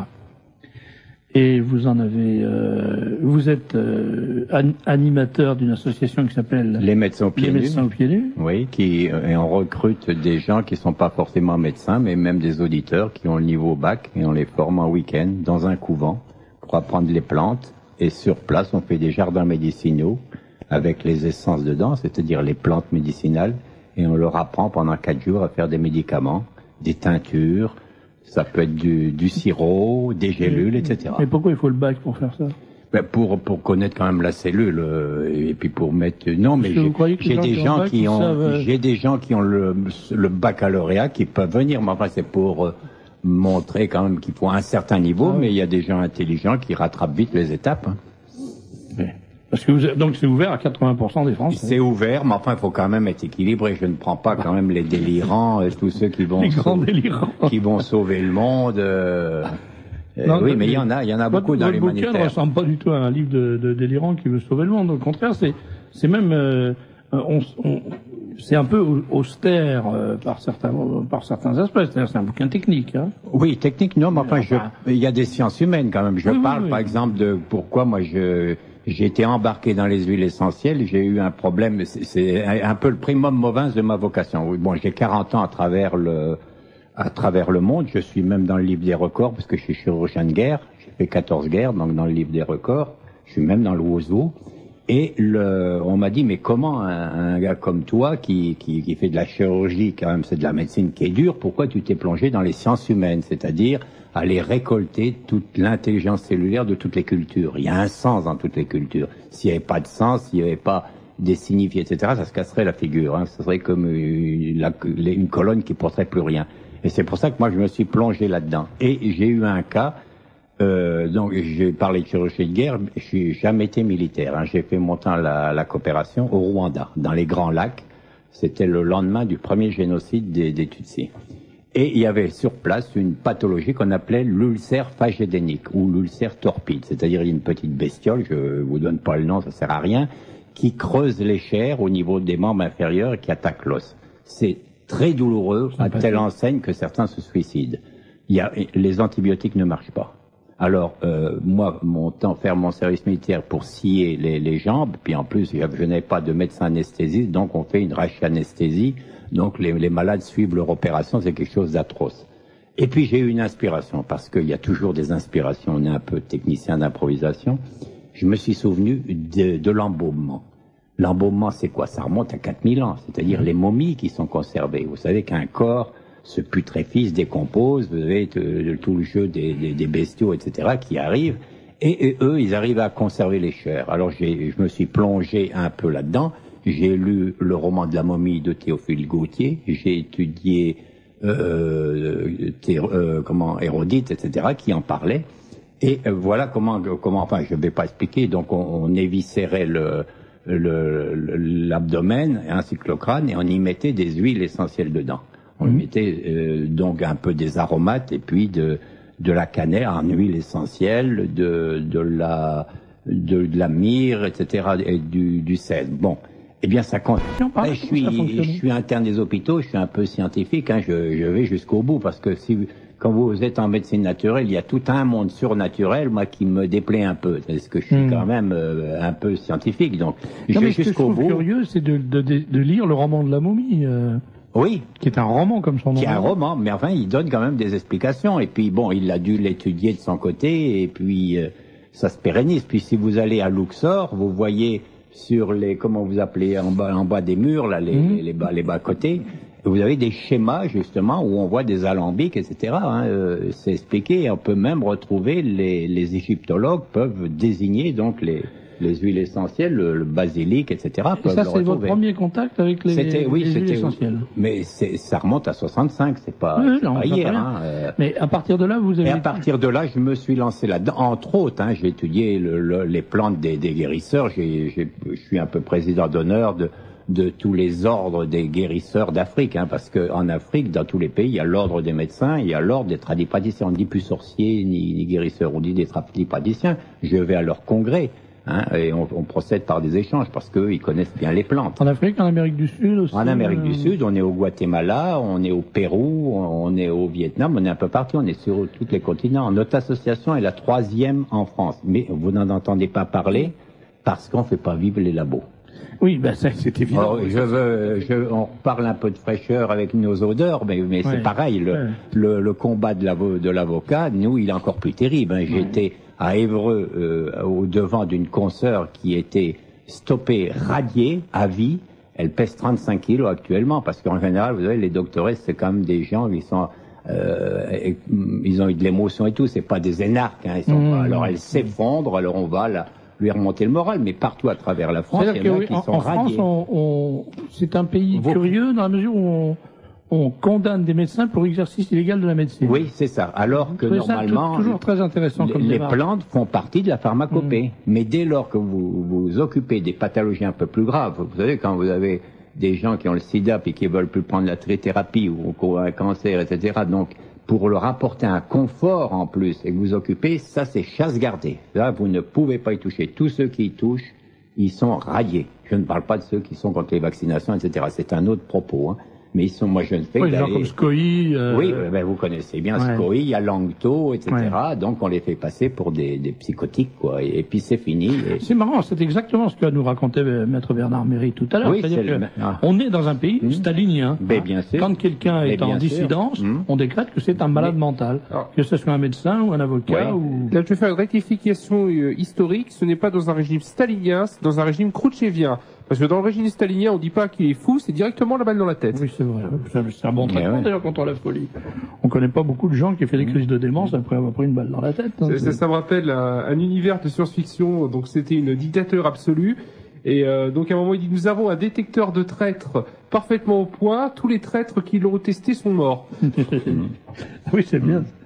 Alors donc, à partir de cette démarche d'intuition, enfin, c'est curieux parce que votre démarche, elle fait penser à la démarche de certains grands savants qui ont découvert des choses extraordinaires, simplement à partir d'une intuition. Je pense à Niels Bohr, par exemple, ou des gens comme ça, qui ont rêvé quelque chose, qui ont parce que je suis plongé dans les grandes cultures. C'est très difficile, hein, parce que bon, avant de partir, mes gens, donc, ils suivent une formation qu'on appelle d'ethnomédecine, c'est-à-dire on étudie les médecines d'ailleurs et les plantes parallèlement, en week-end, donc une fois par mois. Mais ce qui est quand même intéressant, c'est que nous, on a notre petite culture occidentale qui, il n'y a plus rien. Hein, le gréco-romain, il n'y a presque plus rien. Mais eux, ils conservent, comme par exemple la médecine ayurvédique, il y a 1 milliard de gens qui l'appliquent. Vous avez la médecine chinoise et tout, qui ont leurs racines profondes, etc., et qui correspondent à quelque chose. Par exemple, j'ai découvert, il y a des peuples qui n'ont pas de cancer, par exemple, chez les Hunza. Les Hunza, vous avez aussi à Vilcabamba, plus maintenant. Maintenant qu'ils sont occidentalisés, c'était fini. Et pourquoi? Je vais vous expliquer. Ben, tout simplement, c'est que ces gens-là, ils vivent à 2500 mètres d'altitude et il y a plus rien à manger. Donc, ils gèrent leur nourriture, font plus qu'un repas. Ils mettent leur terrain en acidocétose.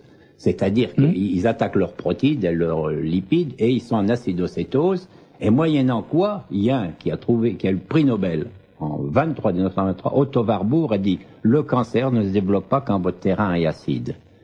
Et je vous donne un cas précis, il n'y a pas de cancer du muscle. Pourquoi? Parce que le muscle a plein d'acide lactique. Regardez Armstrong, qui va gagner son 3e Tour de France. Vous savez qu'il a eu un cancer des testicules. Pourquoi? J'allais dire, je souhaite que Dieu l'accompagne, qu'il soit complètement tari, son cancer. Mais, moi, à mon avis, j'ai une idée, c'est qu'en faisant 5 heures de sport, il est inondé d'acide lactique. Il ne peut pas se développer, son cancer.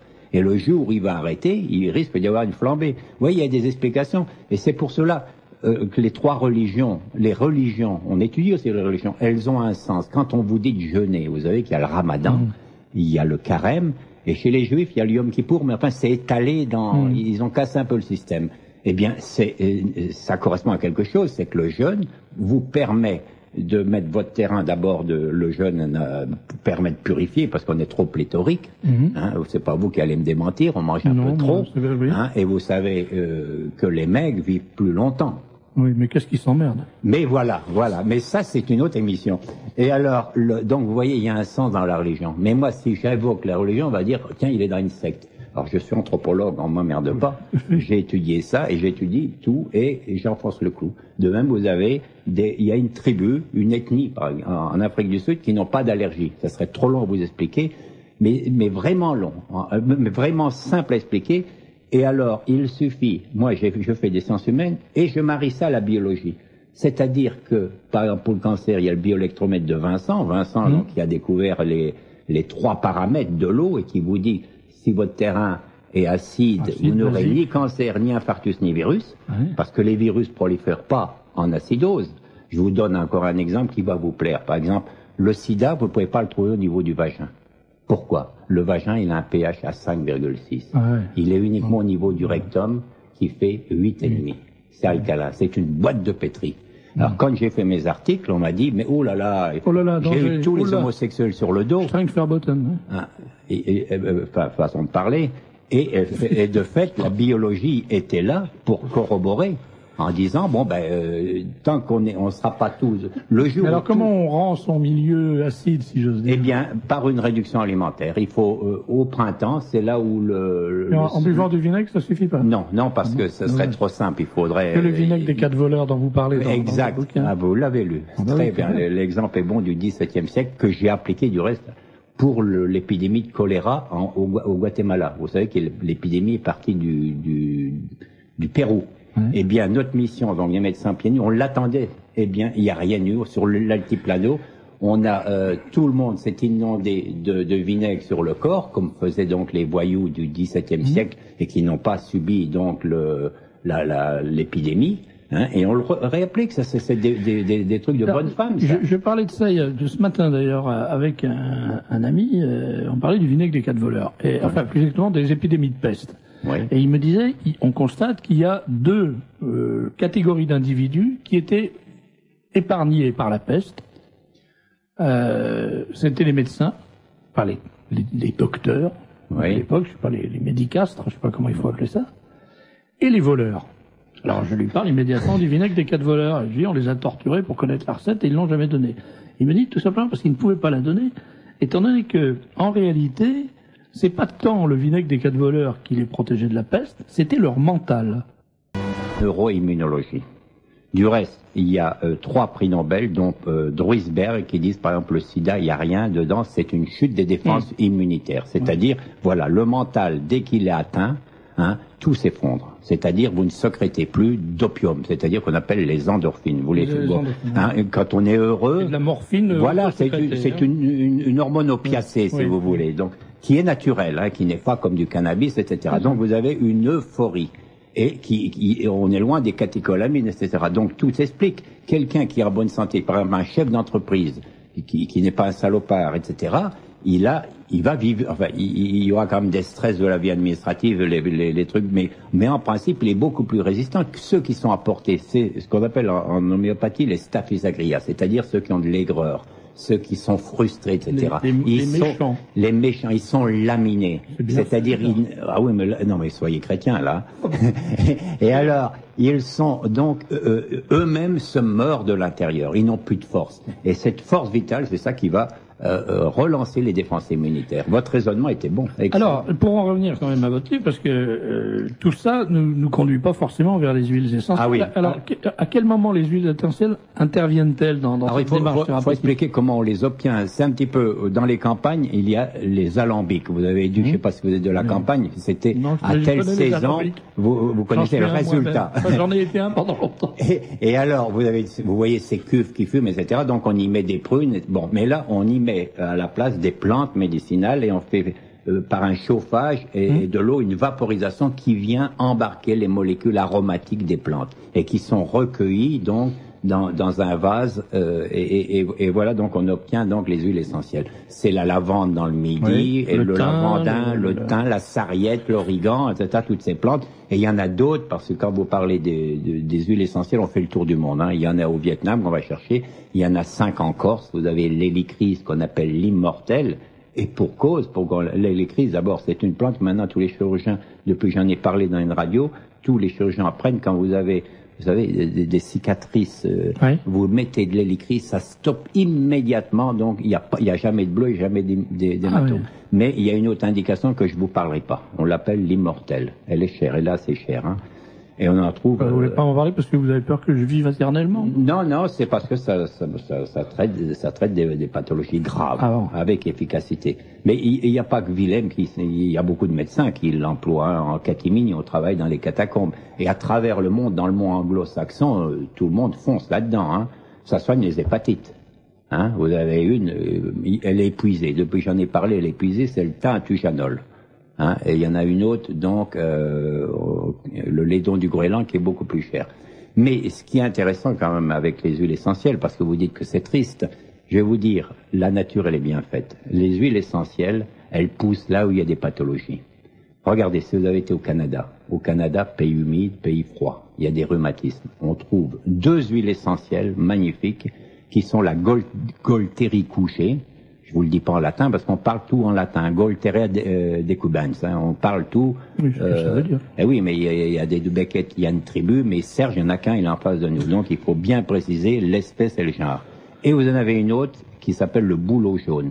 Elles contiennent 99% de méthyle de salicylate. Vous savez ce que c'est? C'est de l'aspirine. Oui, c'est l'aspirine, absolument. C'est de l'aspirine. Vous mettez... C'est l'écorce de bouleau qui contient. Bon, et chez nous, en Occident, pareil, vous avez la reine des prés, qui pousse dans les terrains humides, là où il y a du rhumatisme. Elle vous indique, elle vous fait, il y a la loi des signatures, elle vous fait un clin d'œil. Hein, et vous avez donc le saule qui pousse le long des... Et tout est comme ça. Et alors, par contre, ou en revanche, en Inde, où là, il y a beaucoup de pathologies infectieuses, classiques, alors là, vous avez les basiliques, vous avez les bergamotes, etc., qui poussent en abondance. Ça, c'est un peu de philosophie. Mais alors, tout ça pour vous dire que les huiles essentielles, elles soignent tous les aspects de la pathologie de l'homme. Que ce soit le gynéco, les candidoses, le psoriasis, l'herpès. Vous mettez par exemple du laurier noble, Laurus nobilis, avec un coton-tige sur votre herpès, vous mettez, c'est fini en 2-3 jours. C'est miraculeux. Du reste, c'est le docteur Valnet qui a lancé cela. C'était mon maître. On a fait le même parcours. Il avait fait le Vietnam comme chirurgien. Moi, je l'ai fait avec les Américains. Lui, il l'a fait avec les Français. Et c'est lui qui l'a bien lancé, le docteur Nature. Mais il y a des recettes, il y a un ensemble justement, de recettes. Je regrette parce que là, on arrive en bout d'émission, enfin de première partie. J'aurais voulu qu'on puisse pas parler plus longtemps, mais vous viendrez nous voir. Oui, mais est-ce que vous me permettrez de donner l'adresse de mon association? Oui, absolument. Parce que comme je suis pas verni de l'autre côté. Voilà, non, mais ça, on va le faire. Mais je voudrais simplement dire que votre livre, c'est un livre qui est présenté de la façon suivante. Au début, vous présentez un peu qui vous êtes, ce que vous avez fait, etc., très brièvement. Et ensuite, c'est un guide, hein, c'est un manuel, c'est-à-dire que vous expliquez les propriétés de chaque produit, de chaque huile essentielle, ses domaines d'application, les modes d'application. Oui. Et donc, on peut utiliser votre livre directement. Par exemple, j'ouvre au hasard l'amande poivrée. Il y a l'histoire de l'amande poivrée. Un jour, Hadès plutôt tomba amoureux de la nymphe Minta, etc. Ensuite, il y a la description botanique. Ensuite, il y a les observations, les applications thérapeutiques, le résumé des propriétés thérapeutiques, le résumé des maladies soignées. Puis c'est la même chose pour la myrrhe, c'est la même chose pour le lavandin, pour le thym vulgaire, pour tous les produits sont traités de cette façon-là. J'ai fait une description. C'est un manuel. Oui. C'est pas un livre de souvenirs ni de philosophie de la médecine.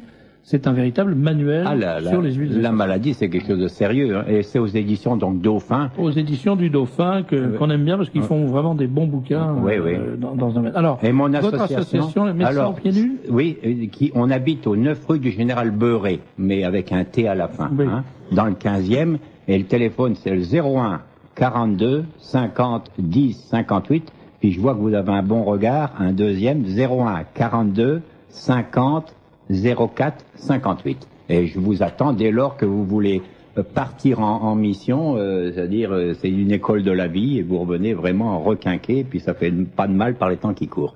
Surtout qu'il y a beaucoup de chômeurs. Merci Dr William de toutes ces informations et bonnes informations. Et puis vous reviendrez nous voir, on a plein de choses à apprendre de vous. D'accord. Merci beaucoup. Vincent Renoir, alors vous êtes un genre de personnage aussi un peu particulier parce que vous êtes une espèce de diable. Hein, vous avez je n'ai pas de cornes, mais... Non, mais vous avez été... C'est une chose sur laquelle, question à laquelle je ne peux pas répondre. Vous avez été, comment dirais-je, persécuté d'une façon extraordinaire parce que vous faites de l'histoire et de l'histoire non conformiste et non conventionnelle. Et vous aviez publié un livre qui était consacré à l'affaire d'Oradour, au drame, à la tragédie d'Oradour-sur-Glane. Livre qui a été interdit, et qui vient d'être, non pas réautorisé, mais dont l'interdiction vient d'être levée par la Cour d'appel de Paris, qui a constaté que les motifs pour lesquels ce livre était interdit étaient inacceptables.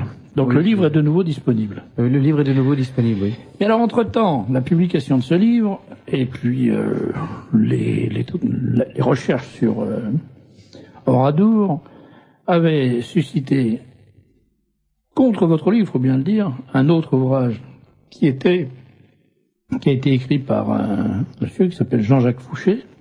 Oui. Et alors, on n'en sort plus, parce qu'à la suite de la publication du livre de Jean-Jacques Fouché, il y a quelqu'un qui a fait une enquête, qui a pris le livre de monsieur Fouché, qui l'a étudié, et qui a publié les conclusions de cette enquête sur le livre de Fouché par rapport à ses constatations sur le drame d'Oradour-sur-Glane. Plus exactement, il a lu le livre de Fouché, il l'a comparé au nôtre. Voilà. Et, transformé en éditeur, vous avez décidé de publier les travaux de ce monsieur qui signe, pour des raisons qu'il regarde, Yves C. Et je tiens à dire, parce que la question a été posée, que ça n'est pas Yves Chiron. Non, ça n'a rien à voir. Ça n'a rien à voir, donc il vaut mieux le mettre à l'aise tout de suite. Et alors ce livre s'intitule Justice pour Oradour. Alors, moi c'est un sujet dont j'ignorais absolument tout. Sinon que, ayant été dans une école militaire depuis ma petite enfance, j'ai été élevé dans le culte de la résistance, dans le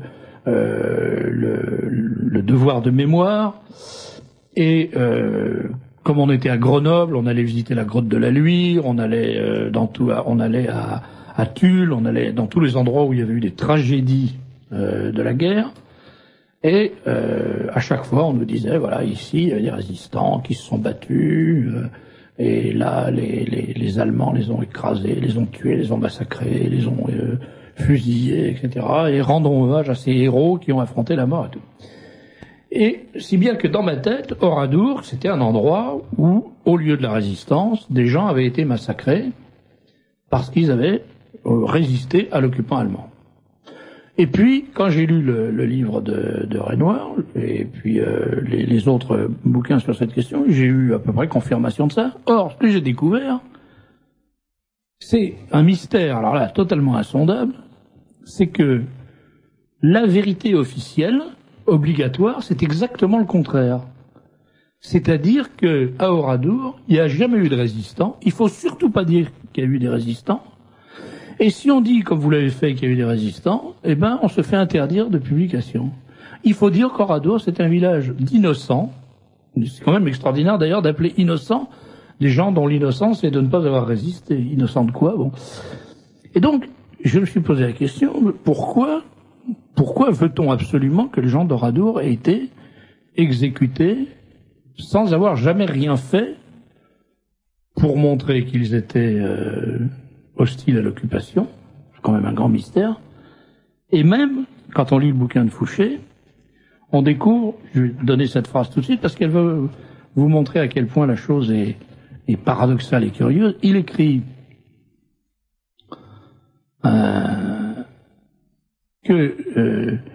les critiques locaux qui ont lu le livre de Fouché disent que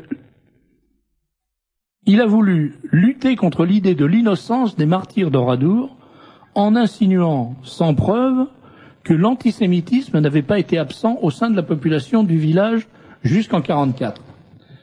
Autrement dit, ce que nous explique M. Fouché, en somme, ce qu'on doit comprendre de M. Fouché, c'est que les habitants d'Oradour n'étaient pas innocents, raison pour laquelle ils ont été assassinés par les Allemands, et quel était leur crime? Ils étaient antisémites. C'est bien ce que je comprends, je crois que tout le monde comprend ça. Autrement dit, les Allemands auraient assassiné les habitants d'un village, parce qu'ils les accusaient d'être antisémites.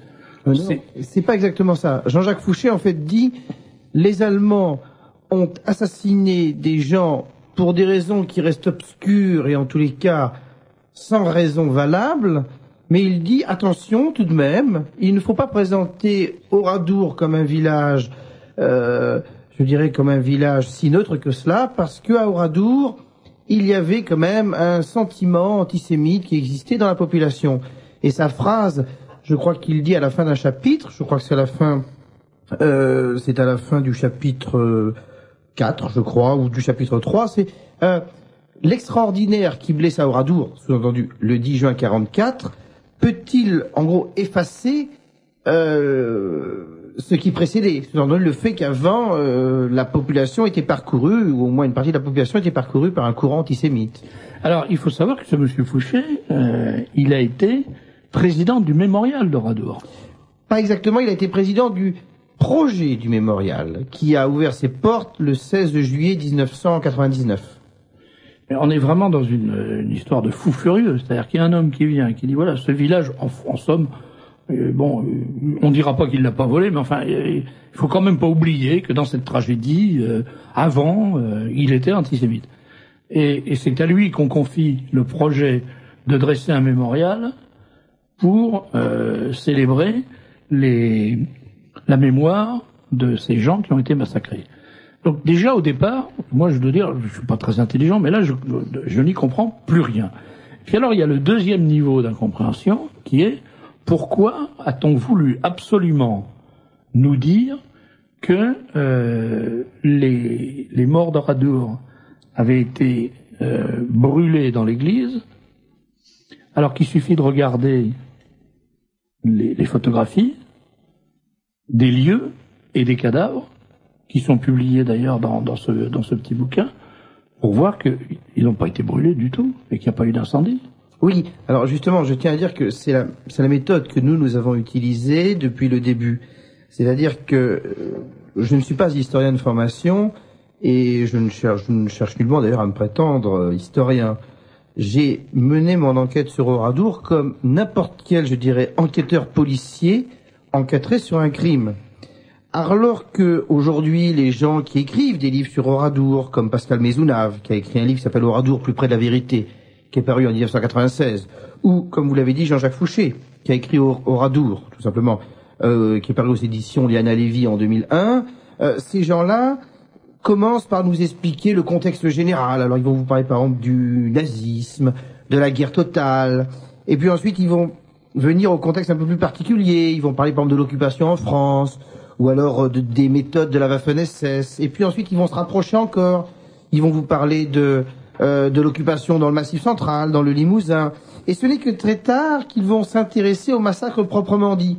Et là, on voit qu'ils ne nous apportent pas grand-chose, finalement. On reprend la thèse officielle. Bref, les Allemands arrivent et pour des raisons assez obscures, mais probablement pour intimider la résistance et terroriser les populations, ils massacrent un village entier. C'est ça. Moi, ce que je vois, si vous voulez, en tant que béotien complet, c'est que toute la vulgate, tout le discours officiel consiste à dire ils il s'agissait d'un village qui n'avait aucun contact avec la résistance, et on n'a pas brûlé, on n'a pas détruit la population d'Oradour parce que c'était un village de résistants, on l'a détruit par pure sauvagerie, pour faire un exemple, pour terroriser, etc. Or, quand on lit les travaux, même de Fouché, qui défend cette thèse, on s'aperçoit que cette thèse, elle tient pas, mais pour des raisons qui sont des raisons évidentes. Il y a un exemple, par exemple, qui est cité par Yves C. dans Justice pour Oradour. Le titre est excellent d'ailleurs, parce que ça rend justice à ce village que de dire c'est un village de combattants, c'est un village de résistants, c'est pas un village de gens qui se sont laissés massacrer sans broncher. Il y a un exemple qui est tout à fait frappant, c'est que Fouché écrit, il cite donc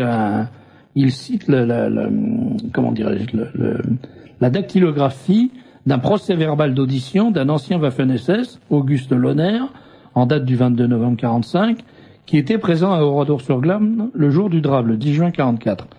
Déposition faite lors du procès de Bordeaux de 1953. Et alors, il le cite de la façon suivante. Il dit, j'avais moi-même, je rappelle que c'est Fouché qui cite Lohner, et il lui fait dire, j'avais moi-même été commandé de me poster face à l'église en contrebas sur la route pour veiller à ce que personne ne s'échappe, cela au moment où des femmes avaient tenté de s'échapper par les vitraux. Je n'ai plus vu personne qui aurait tenté de s'enfuir, mais j'ai relevé au mur sous le vitrail, etc. Bon. Je répète, au moment où des femmes avaient tenté de s'échapper par les vitraux. Donc, on imagine la scène telle qu'elle est racontée par Fouché. Les femmes sont enfermées avec les enfants dans l'église, et quelques femmes essayent de s'enfuir en passant par les vitraux. Or, quand on lit l'original de la dactylographie... Non, je vous arrête tout de suite, c'est pas l'original, justement. Enfin, la copie. Quand on lit une copie qui a été faite pour la défense, par des dactylos professionnels. Oui, c'est ça. Donc, quand on lit une copie qui a été faite pour la défense au moment du procès, on lit au moment où les hommes avaient tenté de s'échapper par les vitraux. Oui, il y a une différence énorme entre une pièce originale que cite Jean-Jacques Fouché et la pièce que nous avons découverte dans les archives de la Défense. Et on ne peut pas croire qu'une dactylo qui copie une pièce change des femmes en les hommes. Surtout que ce sont des copies certifiées si elles sont produites en justice. Voilà, donc là il y a quelque chose en effet qui ne va pas. Sinon, si on veut comprendre que, effectivement, si des hommes ont tenté de s'échapper, on peut supposer que c'était des résistants qui étaient enfermés dans l'église. Qui étaient cachés dans l'église. Qui étaient cachés dans l'église et qui ont tenté de s'enfuir. Alors que si c'est des femmes, non pas que les femmes étaient moins résistantes, mais l'image, en tout cas, qu'on peut avoir de la chose. C'est différent. Si c'est des femmes qui fuient, terrorisées. Si c'est des hommes qui fuient pour continuer le combat. Pour échapper à leur geôlier et continuer le combat. Oui, pour une raison ou pour une autre, mais les hommes ne devaient pas être à l'église. Alors, je voudrais juste continuer en disant que nous avons procédé d'une façon complètement différente de tous ces historiens qui nous parlent d'abord du contexte général. Nous avons commencé par le commencement, c'est-à-dire que nous avons inspecté les ruines et les cadavres. Alors, bien sûr, on va me dire 50 ans après, il n'y a plus grand-chose. Si, parce qu'on a une chance énorme à Oradour, d'abord, c'est que les ruines ont été conservées. Bon, elles ont été quand même sensiblement modifiées, mais c'est en gros ici. Et puis, on dispose aussi des photos de l'époque. Oui, il y a des milliers de photos. Il y a, pas des milliers, non, mais il y en a plusieurs dizaines qui sont assez parlantes. Et nous, la première chose que l'on a faite, on s'est justement extrait totalement du contexte. Oradour, ça aurait pu être un village au Vietnam, en Chine, en Papouasie, je ne sais pas. La tragédie aurait pu se passer en 1900, en 1800, en 1700. On se moquait de tout cela. Nous, on a commencé à dire, bon, on va regarder quel est l'état des ruines et quel est l'état des cadavres. Et c'est à partir de cela qu'on va commencer à émettre les premières hypothèses sur ce qu'il s'est passé. Et ce que nous avons fait par rapport aux autres, c'est que par ces analyses purement matérielles, bêtes et méchantes, on s'est aperçu que il faut savoir qu'à Oradour, la population, les femmes et les enfants ont été séparés des hommes. Les hommes ont été mis par petits groupes dans des granges et les femmes et les enfants ont été enfermés dans l'église. Les hommes ont été fusillés dans des circonstances que l'on explique et qui ne sont pas, je pense, celles vraiment que l'on dit, mais enfin, et les femmes et les enfants ont été brûlés vifs dans l'église. Or, quand on regarde les photos des cadavres des hommes et des cadavres des femmes et des enfants, on est surpris par la différence qui existe. Les hommes, les cadavres sont entiers, seulement ils sont carbonisés. Il n'y a plus d'habits, plus de cheveux, ils sont méconnaissables, le nez a disparu, les lèvres ont disparu. Bref, ce sont des gens qui sont restés longtemps dans le feu. Ça correspond tout à fait avec la thèse officielle qui dit qu'ils ont été fusillés et ensuite que les Allemands les ont brûlés. Bon, bref. Or, les femmes et les enfants dans l'église, c'est complètement différent. On s'aperçoit que les corps ne sont pas entiers, mais sont tous déchiquetés. Et c'est là que nous avons eu nos premiers soupçons en disant, attention, ces corps que l'on voit déchiquetés, c'est beaucoup plus, ça se rapporte beaucoup plus à une explosion qu'à, je dirais, des gens qui sont brûlés vifs. Et c'est à ce moment-là qu'on a commencé à enquêter et que, bon, en tirant la plotte au fur et à mesure, on s'est aperçu que, bon, l'histoire officielle était entièrement fausse. Alors vous, l'hypothèse que vous étayez, que vous présentez, que vous étayez, c'est que l'Église aurait servi d'entrepôt d'explosifs. Oui. Et que c'est lors de l'attaque que les explosions se seraient produites et auraient entraîné la destruction de l'Église, de l'entourage de l'Église et des gens qui étaient dans l'Église ou autour de l'Église. Voilà, c'est-à-dire que... Alors que la version officielle, c'est de dire les Allemands ont enfermé tout le monde dans l'Église et ils ont mis le feu pour tuer les gens. C'est ça, ils les ont d'abord mitraillés et ensuite ils y ont mis le feu. Alors nous démontrons matériellement que ce n'est pas possible. Si vous voulez, moi, on n'a pas le temps d'entrer dans ce débat ici. Il faut que les auditeurs voient le bouquin parce qu'il y a des photographies, il y a des plans, il y a des croquis. Moi, la question qui me trouble énormément, je le répète, c'est cette affaire, c'est ce refus catégorique, cet interdit qui est posé sur la présence d'un haut lieu de la résistance dans Oradour. Et d'ailleurs, l'auteur Yves Seydi, c'est justement parce que Oradour était, comment dirais-je, à l'écart des lignes de la résistance, qu'on peut imaginer que c'est là qu'on a entreposé des explosifs, parce que c'était un village qui était moins en première ligne de la résistance que les autres. Cela dit, la version officielle passe quand même sous silence des faits qui sont extraordinaires. Alors il y a l'histoire de cette jeune juive qui meurt à Oradour. Alors je vous laisse la raconter parce que c'est... Oui, cette histoire nous avait échappé, nous. C'est Jean-Jacques Fouché qui l'a déterré, enfin pas la juive, hein, c'est pas Carpentras, mais qui a déterré cette histoire. C'est qu'il y avait à Oradour une famille qui s'appelait les Jakubowicz, c'était des réfugiés juifs qui s'étaient réfugiés en France et qui avaient été logés pas loin d'Oradour, dans un petit hameau. Or il faut savoir que la fille, Jakubowicz, a été placée chez un communiste notoire à Oradour, et qu'elle est morte le 10 juin 1944 dans la tragédie. Or, elle n'est pas morte dans l'église, comme les femmes et les enfants. Elle est morte chez ce communiste où elle avait été cachée, entre guillemets. Et son corps a été découvert et identifié après. Et il n'a pas été enterré dans les fosses communes avec les autres. Il a été enterré, je crois, en septembre 1944, lors d'une grande manifestation FTP. Il y a eu présentation des armes devant le cercueil. Jean-Jacques Fouché leur donne une photo. On voit le cercueil avec un drapeau français dessus. Et nous, à la suite de Yves C, nous en déduisons en effet que visiblement, cette jeune juive faisait partie de la résistance. Et on voit pas pourquoi elle aurait un enterrement de ce genre. Son frère était dans la résistance, engagé dans la résistance compagnie FTP. Sarah, elle est mise en sécurité, entre guillemets, à Oradour, chez le cordonnier Machefer. Qui était un communiste notoire surveillé par les RG. Donc c'est pas là qu'on met quelqu'un en sécurité. C'est curieux, si on veut cacher quelqu'un, de le mettre chez un communiste surveillé par les RG en pleine occupation. Et lui dit, il a pris la fuite après l'arrivée des SS, après avoir brûlé tous les papiers qui pouvaient lui nuire. Il dit, brûlant tous les papiers qui pourraient me nuire, je quittais mon domicile vers 14h10 et m'enfuis vers la route de Saint-Junien. C'est-à-dire, donc c'était les papiers qui pouvaient lui nuire, c'était probablement des papiers qui avaient trait à des activités de résistance. Sûrement. Bon, et alors, on peut supposer que Sarah n'a pas été mise en sécurité chez lui, mais qu'elle était chez lui parce qu'elle faisait partie du même réseau. Et sûrement qu'elle avait une mission. Et qu'elle avait une mission. Ce jour-là. Ce qui tente à prouver qu'elle était en mission, c'est que, comme vous le disiez, l'Union de résistance et d'entraide des Juifs de France, une organisation d'obédience communiste, organise ses obsèques à laquelle assisteront 600 à 800 personnes, et au cours de laquelle un catafalque dressé, entouré d'une garde d'honneur de FTP en armes, et des gerbes furent déposés au nom des formations militaires qui rendirent les honneurs. C'est quand même pas des funérailles pour quelqu'un qui aurait été victime d'une... Donc toutes les autres femmes et enfants n'ont pas le droit à des funérailles comme ça. Voilà, c'est ça. Donc ça c'est clair. Ensuite, il y a l'histoire du parachute, enfin de l'aviateur australien qui s'appelait Len Cotton et qui a été hébergé à Oradour. Alors chose curieuse, lui il raconte, il dit voilà, on s'est écrasé dans la région d'Oradour, puis on a survécu. C'était en 1942, ça fin 42. Oui. Non, mais ce que je veux dire, c'est que ça prouve qu'il y avait une activité résistante à Oradour. Ils ont accueilli les 6 membres de l'hôpital, de l'équipage, pardon, qui avaient survécu. Ils les ont pris en charge. Ils ont été pris en charge par les résistants de Confolens, qui les ont ensuite menés à Oradour-sur-Glane, d'après Cotton. Et Cotton dit, on a été présenté au prêtre du village, un homme petit avec des sourcils épais, qui nous a cachés dans la sacristie de l'église. Et on est resté 3 jours. On a été nourris par la fille de Madame Roufange, qui joue un rôle d'ailleurs très important dans cette affaire. Puisqu'elle est présentée comme l'unique rescapée de l'église.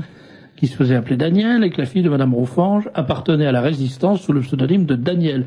Elle s'occupait plus particulièrement d'un réseau d'évasion, Comet Escape Line, et le prêtre d'Oradour, s'il n'appartenait pas lui-même à la résistance, participait au réseau. Tout ça, c'est ce que dit Cotton.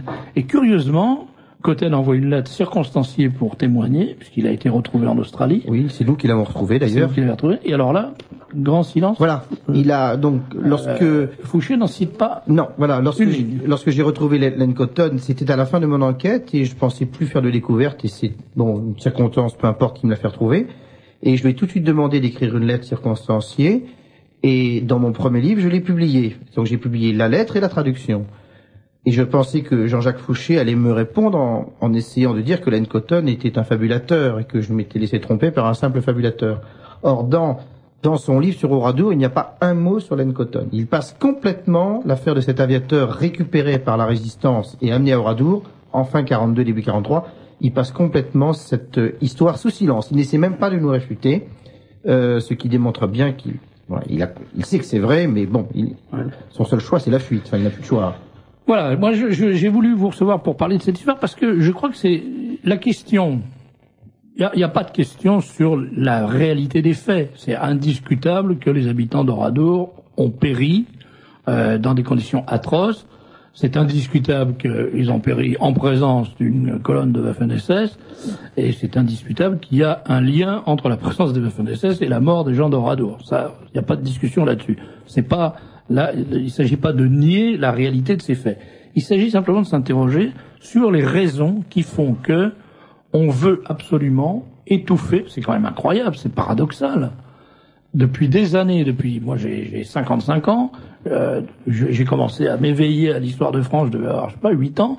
J'ai entendu parler donc depuis 47 ans de la résistance française. La résistance, les Français, les résistants, à Grenoble, dans le Maquis, le Vercors, etc., etc., etc. Bon. Et d'un seul coup, là, on me dit, non, pas de résistants, rien du tout, il y avait rien du tout, alors, etc. Pourquoi? Je peux justement je pense qu'il y a des dizaines de raisons, chacun a sa raison, mais moi j'en dégage une plus particulière. C'est que, quand vous avez parlé des endroits où on nous dit, il y a eu la résistance, les résistants ont été massacrés, fusillés, torturés par les SS, par la Wehrmacht, par qui on veut, ce sont les résistants eux-mêmes qui ont été tués.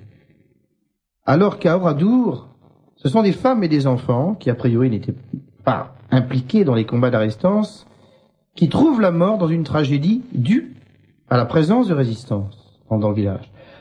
Là, on pointe du doigt donc un problème très particulier, c'est la résistance a-t-elle entraîné des drames humains qui auraient été évitables si elles n'avaient pas existé? Bon, enfin ça on le sait, puisque notamment les prises d'otages qui ont été effectuées après certains attentats perpétrés par les FTP, par les communistes notamment, on sait très bien qu'il y a eu des centaines d'innocents qui ont été fusillés à titre de représailles, à la suite d'attentats contre les officiers allemands commis par des résistants. Oui, mais Oradour, là, est vraiment le symbole. C'est devenu un symbole, et justement, c'est devenu un symbole de la barbarie nazie. Mais si Oradour devenait soudainement le symbole des drames qui peuvent se passer lorsque la résistance existe dans un pays occupé, alors vous vous rendez compte que là, ça va tout changer. Parce qu'à partir du moment où on va dire « Ah, il y a eu des morts à cause de la résistance », va se poser la question « Mais la résistance, était-elle nécessaire ou pas ?» Et donc va se poser la question « Était-elle légale ou pas du point de vue du droit international ?» Je vous signale qu'en France, on a rarement posé cette question. On élude de tout à fait ces problèmes de la résistance et c'est-elle légale ou pas. Et je pense qu'au Oradour, parmi toutes les raisons qu'on peut invoquer, c'est celle-là. Les résistants ne veulent absolument pas aujourd'hui que l'on puisse dire les femmes et les enfants sont morts parce que nous faisions des actions dans la plus stricte illégalité et que ça a conduit à des drames humains terribles. Parce que les otages qui étaient pris dans les villes, vous en parlez, c'était souvent des hommes. Regardez à Tulle.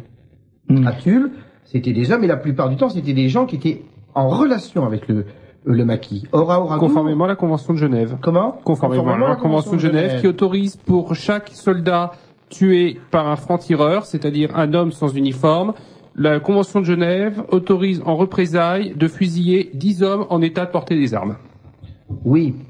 Alors là, on pourrait encore discuter parce qu'il y a les représailles collectives. Bon, enfin, on peut en discuter si vous voulez, mais justement, tout ce problème est des otages. Voilà, c'est que les Allemands prenaient en général des hommes en état de porter des armes et en général des hommes dont ils subodoraient les liens avec la résistance. Or, à Oradour, c'est complètement différent. Ce sont des femmes et des enfants qui là perdent la vie dans un drame. Et donc, cette fois, si on arrive, s'il se révèle que c'est à cause d'une présence résistante qui a fait une action, et j'en parle dans mon livre, puisque tout ça je le dévoile dans mon livre, si c'est par la faute de la résistance qui a fait une action inconsidérée, ou une action qui ne changeait pas en elle-même le cours de la guerre, à ce moment-là se pose la question. La résistance, elle perd une partie de son aura. Je pense que c'est l'une des raisons pour lesquelles on a interdit mon premier livre jusqu'à ce qu'il soit autorisé, et pourquoi, je parlerai peut-être pas de persécution, mais je suis quand même poursuivi de leur hargne, puisqu'ils cherchent à interdire tout ce que je publie. Alors, écoutez, le meilleur moyen, pour se rendre compte, c'est de lire ce livre qui s'appelle donc Justice pour Oradour, qui est paru chez VHO, boîte postale 256, B 1050 Bruxelles 5, B 1050 Bruxelles 5, et il vaut 20 €. Voilà, c'est en Belgique, bien sûr. Alors, vous pouvez le commander, et c'est tout à fait intéressant, ça vous permettra de tirer au clair. Alors, c'est curieux parce que, enfin, c'est pas curieux. Le sujet intéresse énormément les auditeurs, il y a beaucoup de questions, et des témoignages. Alors, je vais lire comme ça vient. Ma famille habitait à 15 km d'Oradour. Je peux dire que un des aspects occultés de cette affaire est directement lié à l'interception à proximité d'Oradour par le maquis d'une voiture allemande transportant la paye de la division allemande qui se repliait. Cet argent n'a jamais été retrouvé. Les grands dossiers de l'histoire contemporaine de Raymond Aron, Oradour-sur-Glane, sa population 1574 habitants, s'ajoutent 2 familles israélites et un nombre important de réfugiés d'Alsace-Lorraine. Si ces familles vivaient là, où était l'antisémitisme? Un auditeur, en 44, on nous expliquait que le drame d'Oradour était une erreur des Allemands qui s'étaient trompés d'Oradour. Cette thèse est officiellement abandonnée, ça. Ouais. Mais ça reste, c'est des choses qui ont été dites et qui restent. Qui restent, bien que ce soit... Très bien, voilà. C'est Oradour-sur-Ver ou quelque chose comme ça. Oh, voilà, on dit qu'il y a une confusion avec Oradour-sur-Ver, mais même Jean-Jacques Fouché, qui Dieu sait s'il n'est pas d'accord avec nous, admet avec nous que cette thèse est abandonnée. Je continue à lire les messages. Au sujet d'Oradour, il n'y avait plus de résistance. C'est la disparition du trésor de guerre de la division d'Astreich qui se trouvait à Saint-Junien qui a provoqué ce massacre. J'habitais à 15 km d'Oradour. Le maire s'appelait Dupic. Il a échappé au massacre. C'était le grand-père de mon copain. Vous tapez le front d'un air de dire mais c'est pas vrai. Mais ce qui est intéressant, c'est justement de voir combien les choses qu'on apprenait quand on était enfant, moi j'ai appris ça aussi, sont restées dans notre tête et comme des explications. Pardonnez-moi de vous interrompre, mais la thèse de l'or volé au SS a été défendue par un Anglais, par Macness, qui a écrit Oradour lors des SS, qui est paru en français aussi. C'est une thèse dont je n'ai même pas parlé tellement qu'elle est abracadabrante. Oui, d'accord, mais c'est pas tellement le problème. Oui. Ce qui me paraît intéressant pour moi, et ce qui me paraît intéressant comme sujet de réflexion, c'est le fait que 60 ans après les faits, puisque c'est pratiquement 60 ans après les faits, des explications qui nous ont été données au cours des années, dans notre petite enfance, dans notre jeunesse, pour nous, elles sont devenues des explications, c'est l'explication. Ah oui, c'est sûr. Alors, on s'est trompé d'Oradour, ils ont volé le trésor de la division.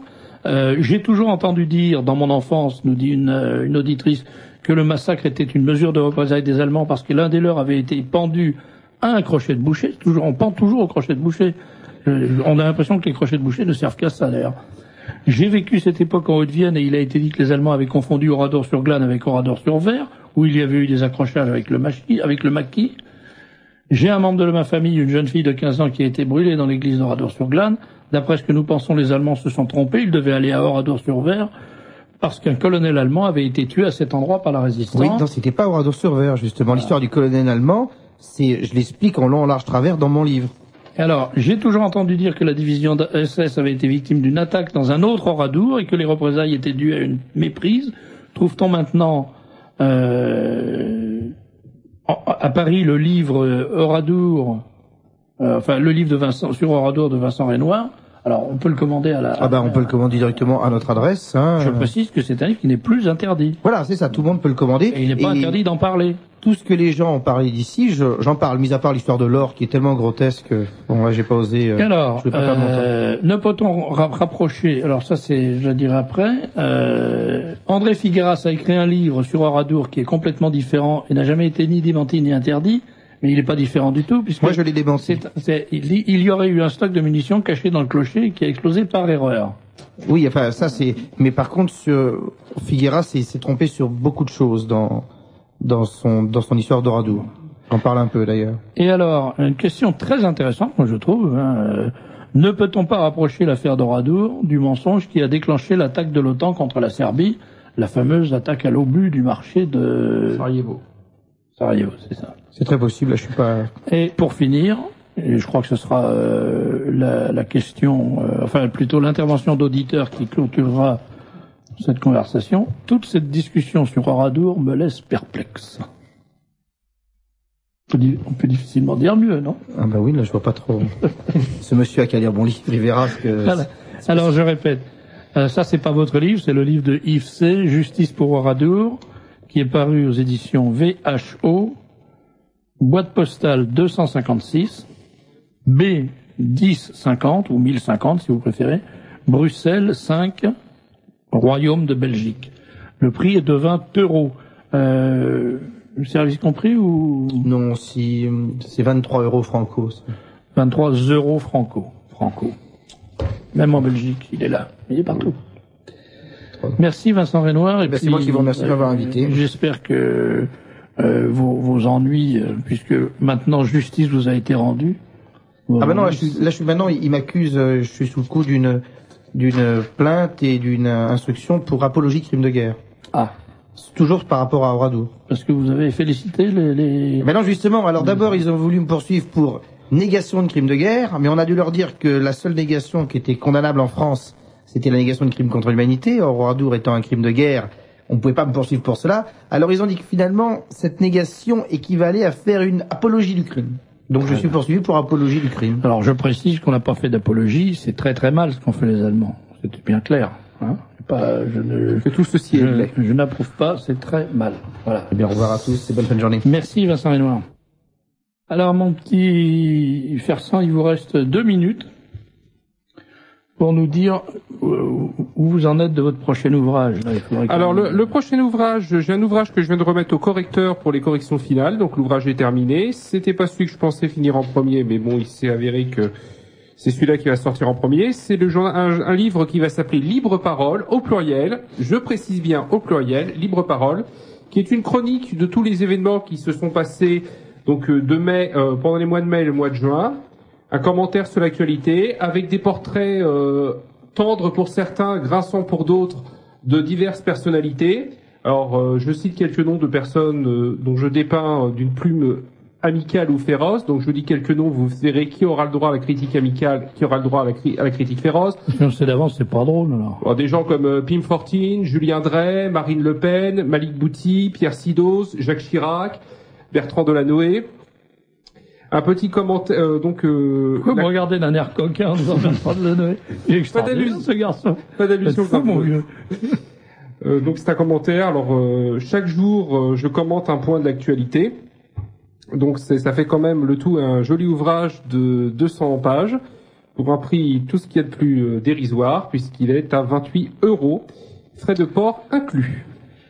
Bien. Et en plus, vous allez lancer un quotidien. Alors, je lance un quotidien si j'arrive à avoir 100 abonnements. 100 abonnements, oui, mais à culpa. 100 abonnements. Je lance un quotidien à partir du 31 août. Donc, l'abonnement est de 300 € par an, ce qui est pas beaucoup pour un quotidien, qui paraîtra 6 jours par semaine. S'il est imprimé sur la feuille d'or, non, c'est pas cher. Qui paraîtra 6 jours par semaine.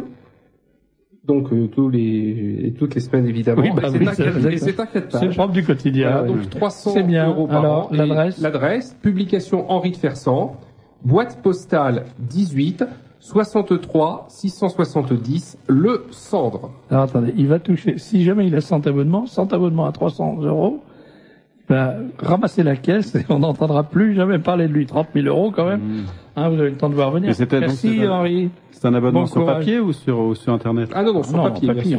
Papier. Merci à tous. Je rappelle quand même, je vais me faire une demi-seconde de pub, l'adresse du Libre Journal, si vous voulez vous abonner, si vous l'avez pas fait le jour de la fête du livre. J'en ai pas parlé, mais c'était formidable. Voilà. C'est tout ce que j'ai à dire. Et on a bien dîné après, avec des amis qui étaient venus, c'était bien. Donc, l'adresse du Libre Journal, 4 place France Litz, parce qu'on avait faim, hein. 4 place France Litz, 75 010, Paris. Vous pouvez vous abonner, donc pour 110 €, vous réabonnez pour 100 € ou avoir un exemplaire du journal, moyennant l'envoi d'un carnet de timbres, ce qu'on appelait le carnet de timbres à 30 francs dans le temps. Maintenant, je pense que ça va. À 4,60 €. Bon. Bonne semaine. Que Dieu nous garde.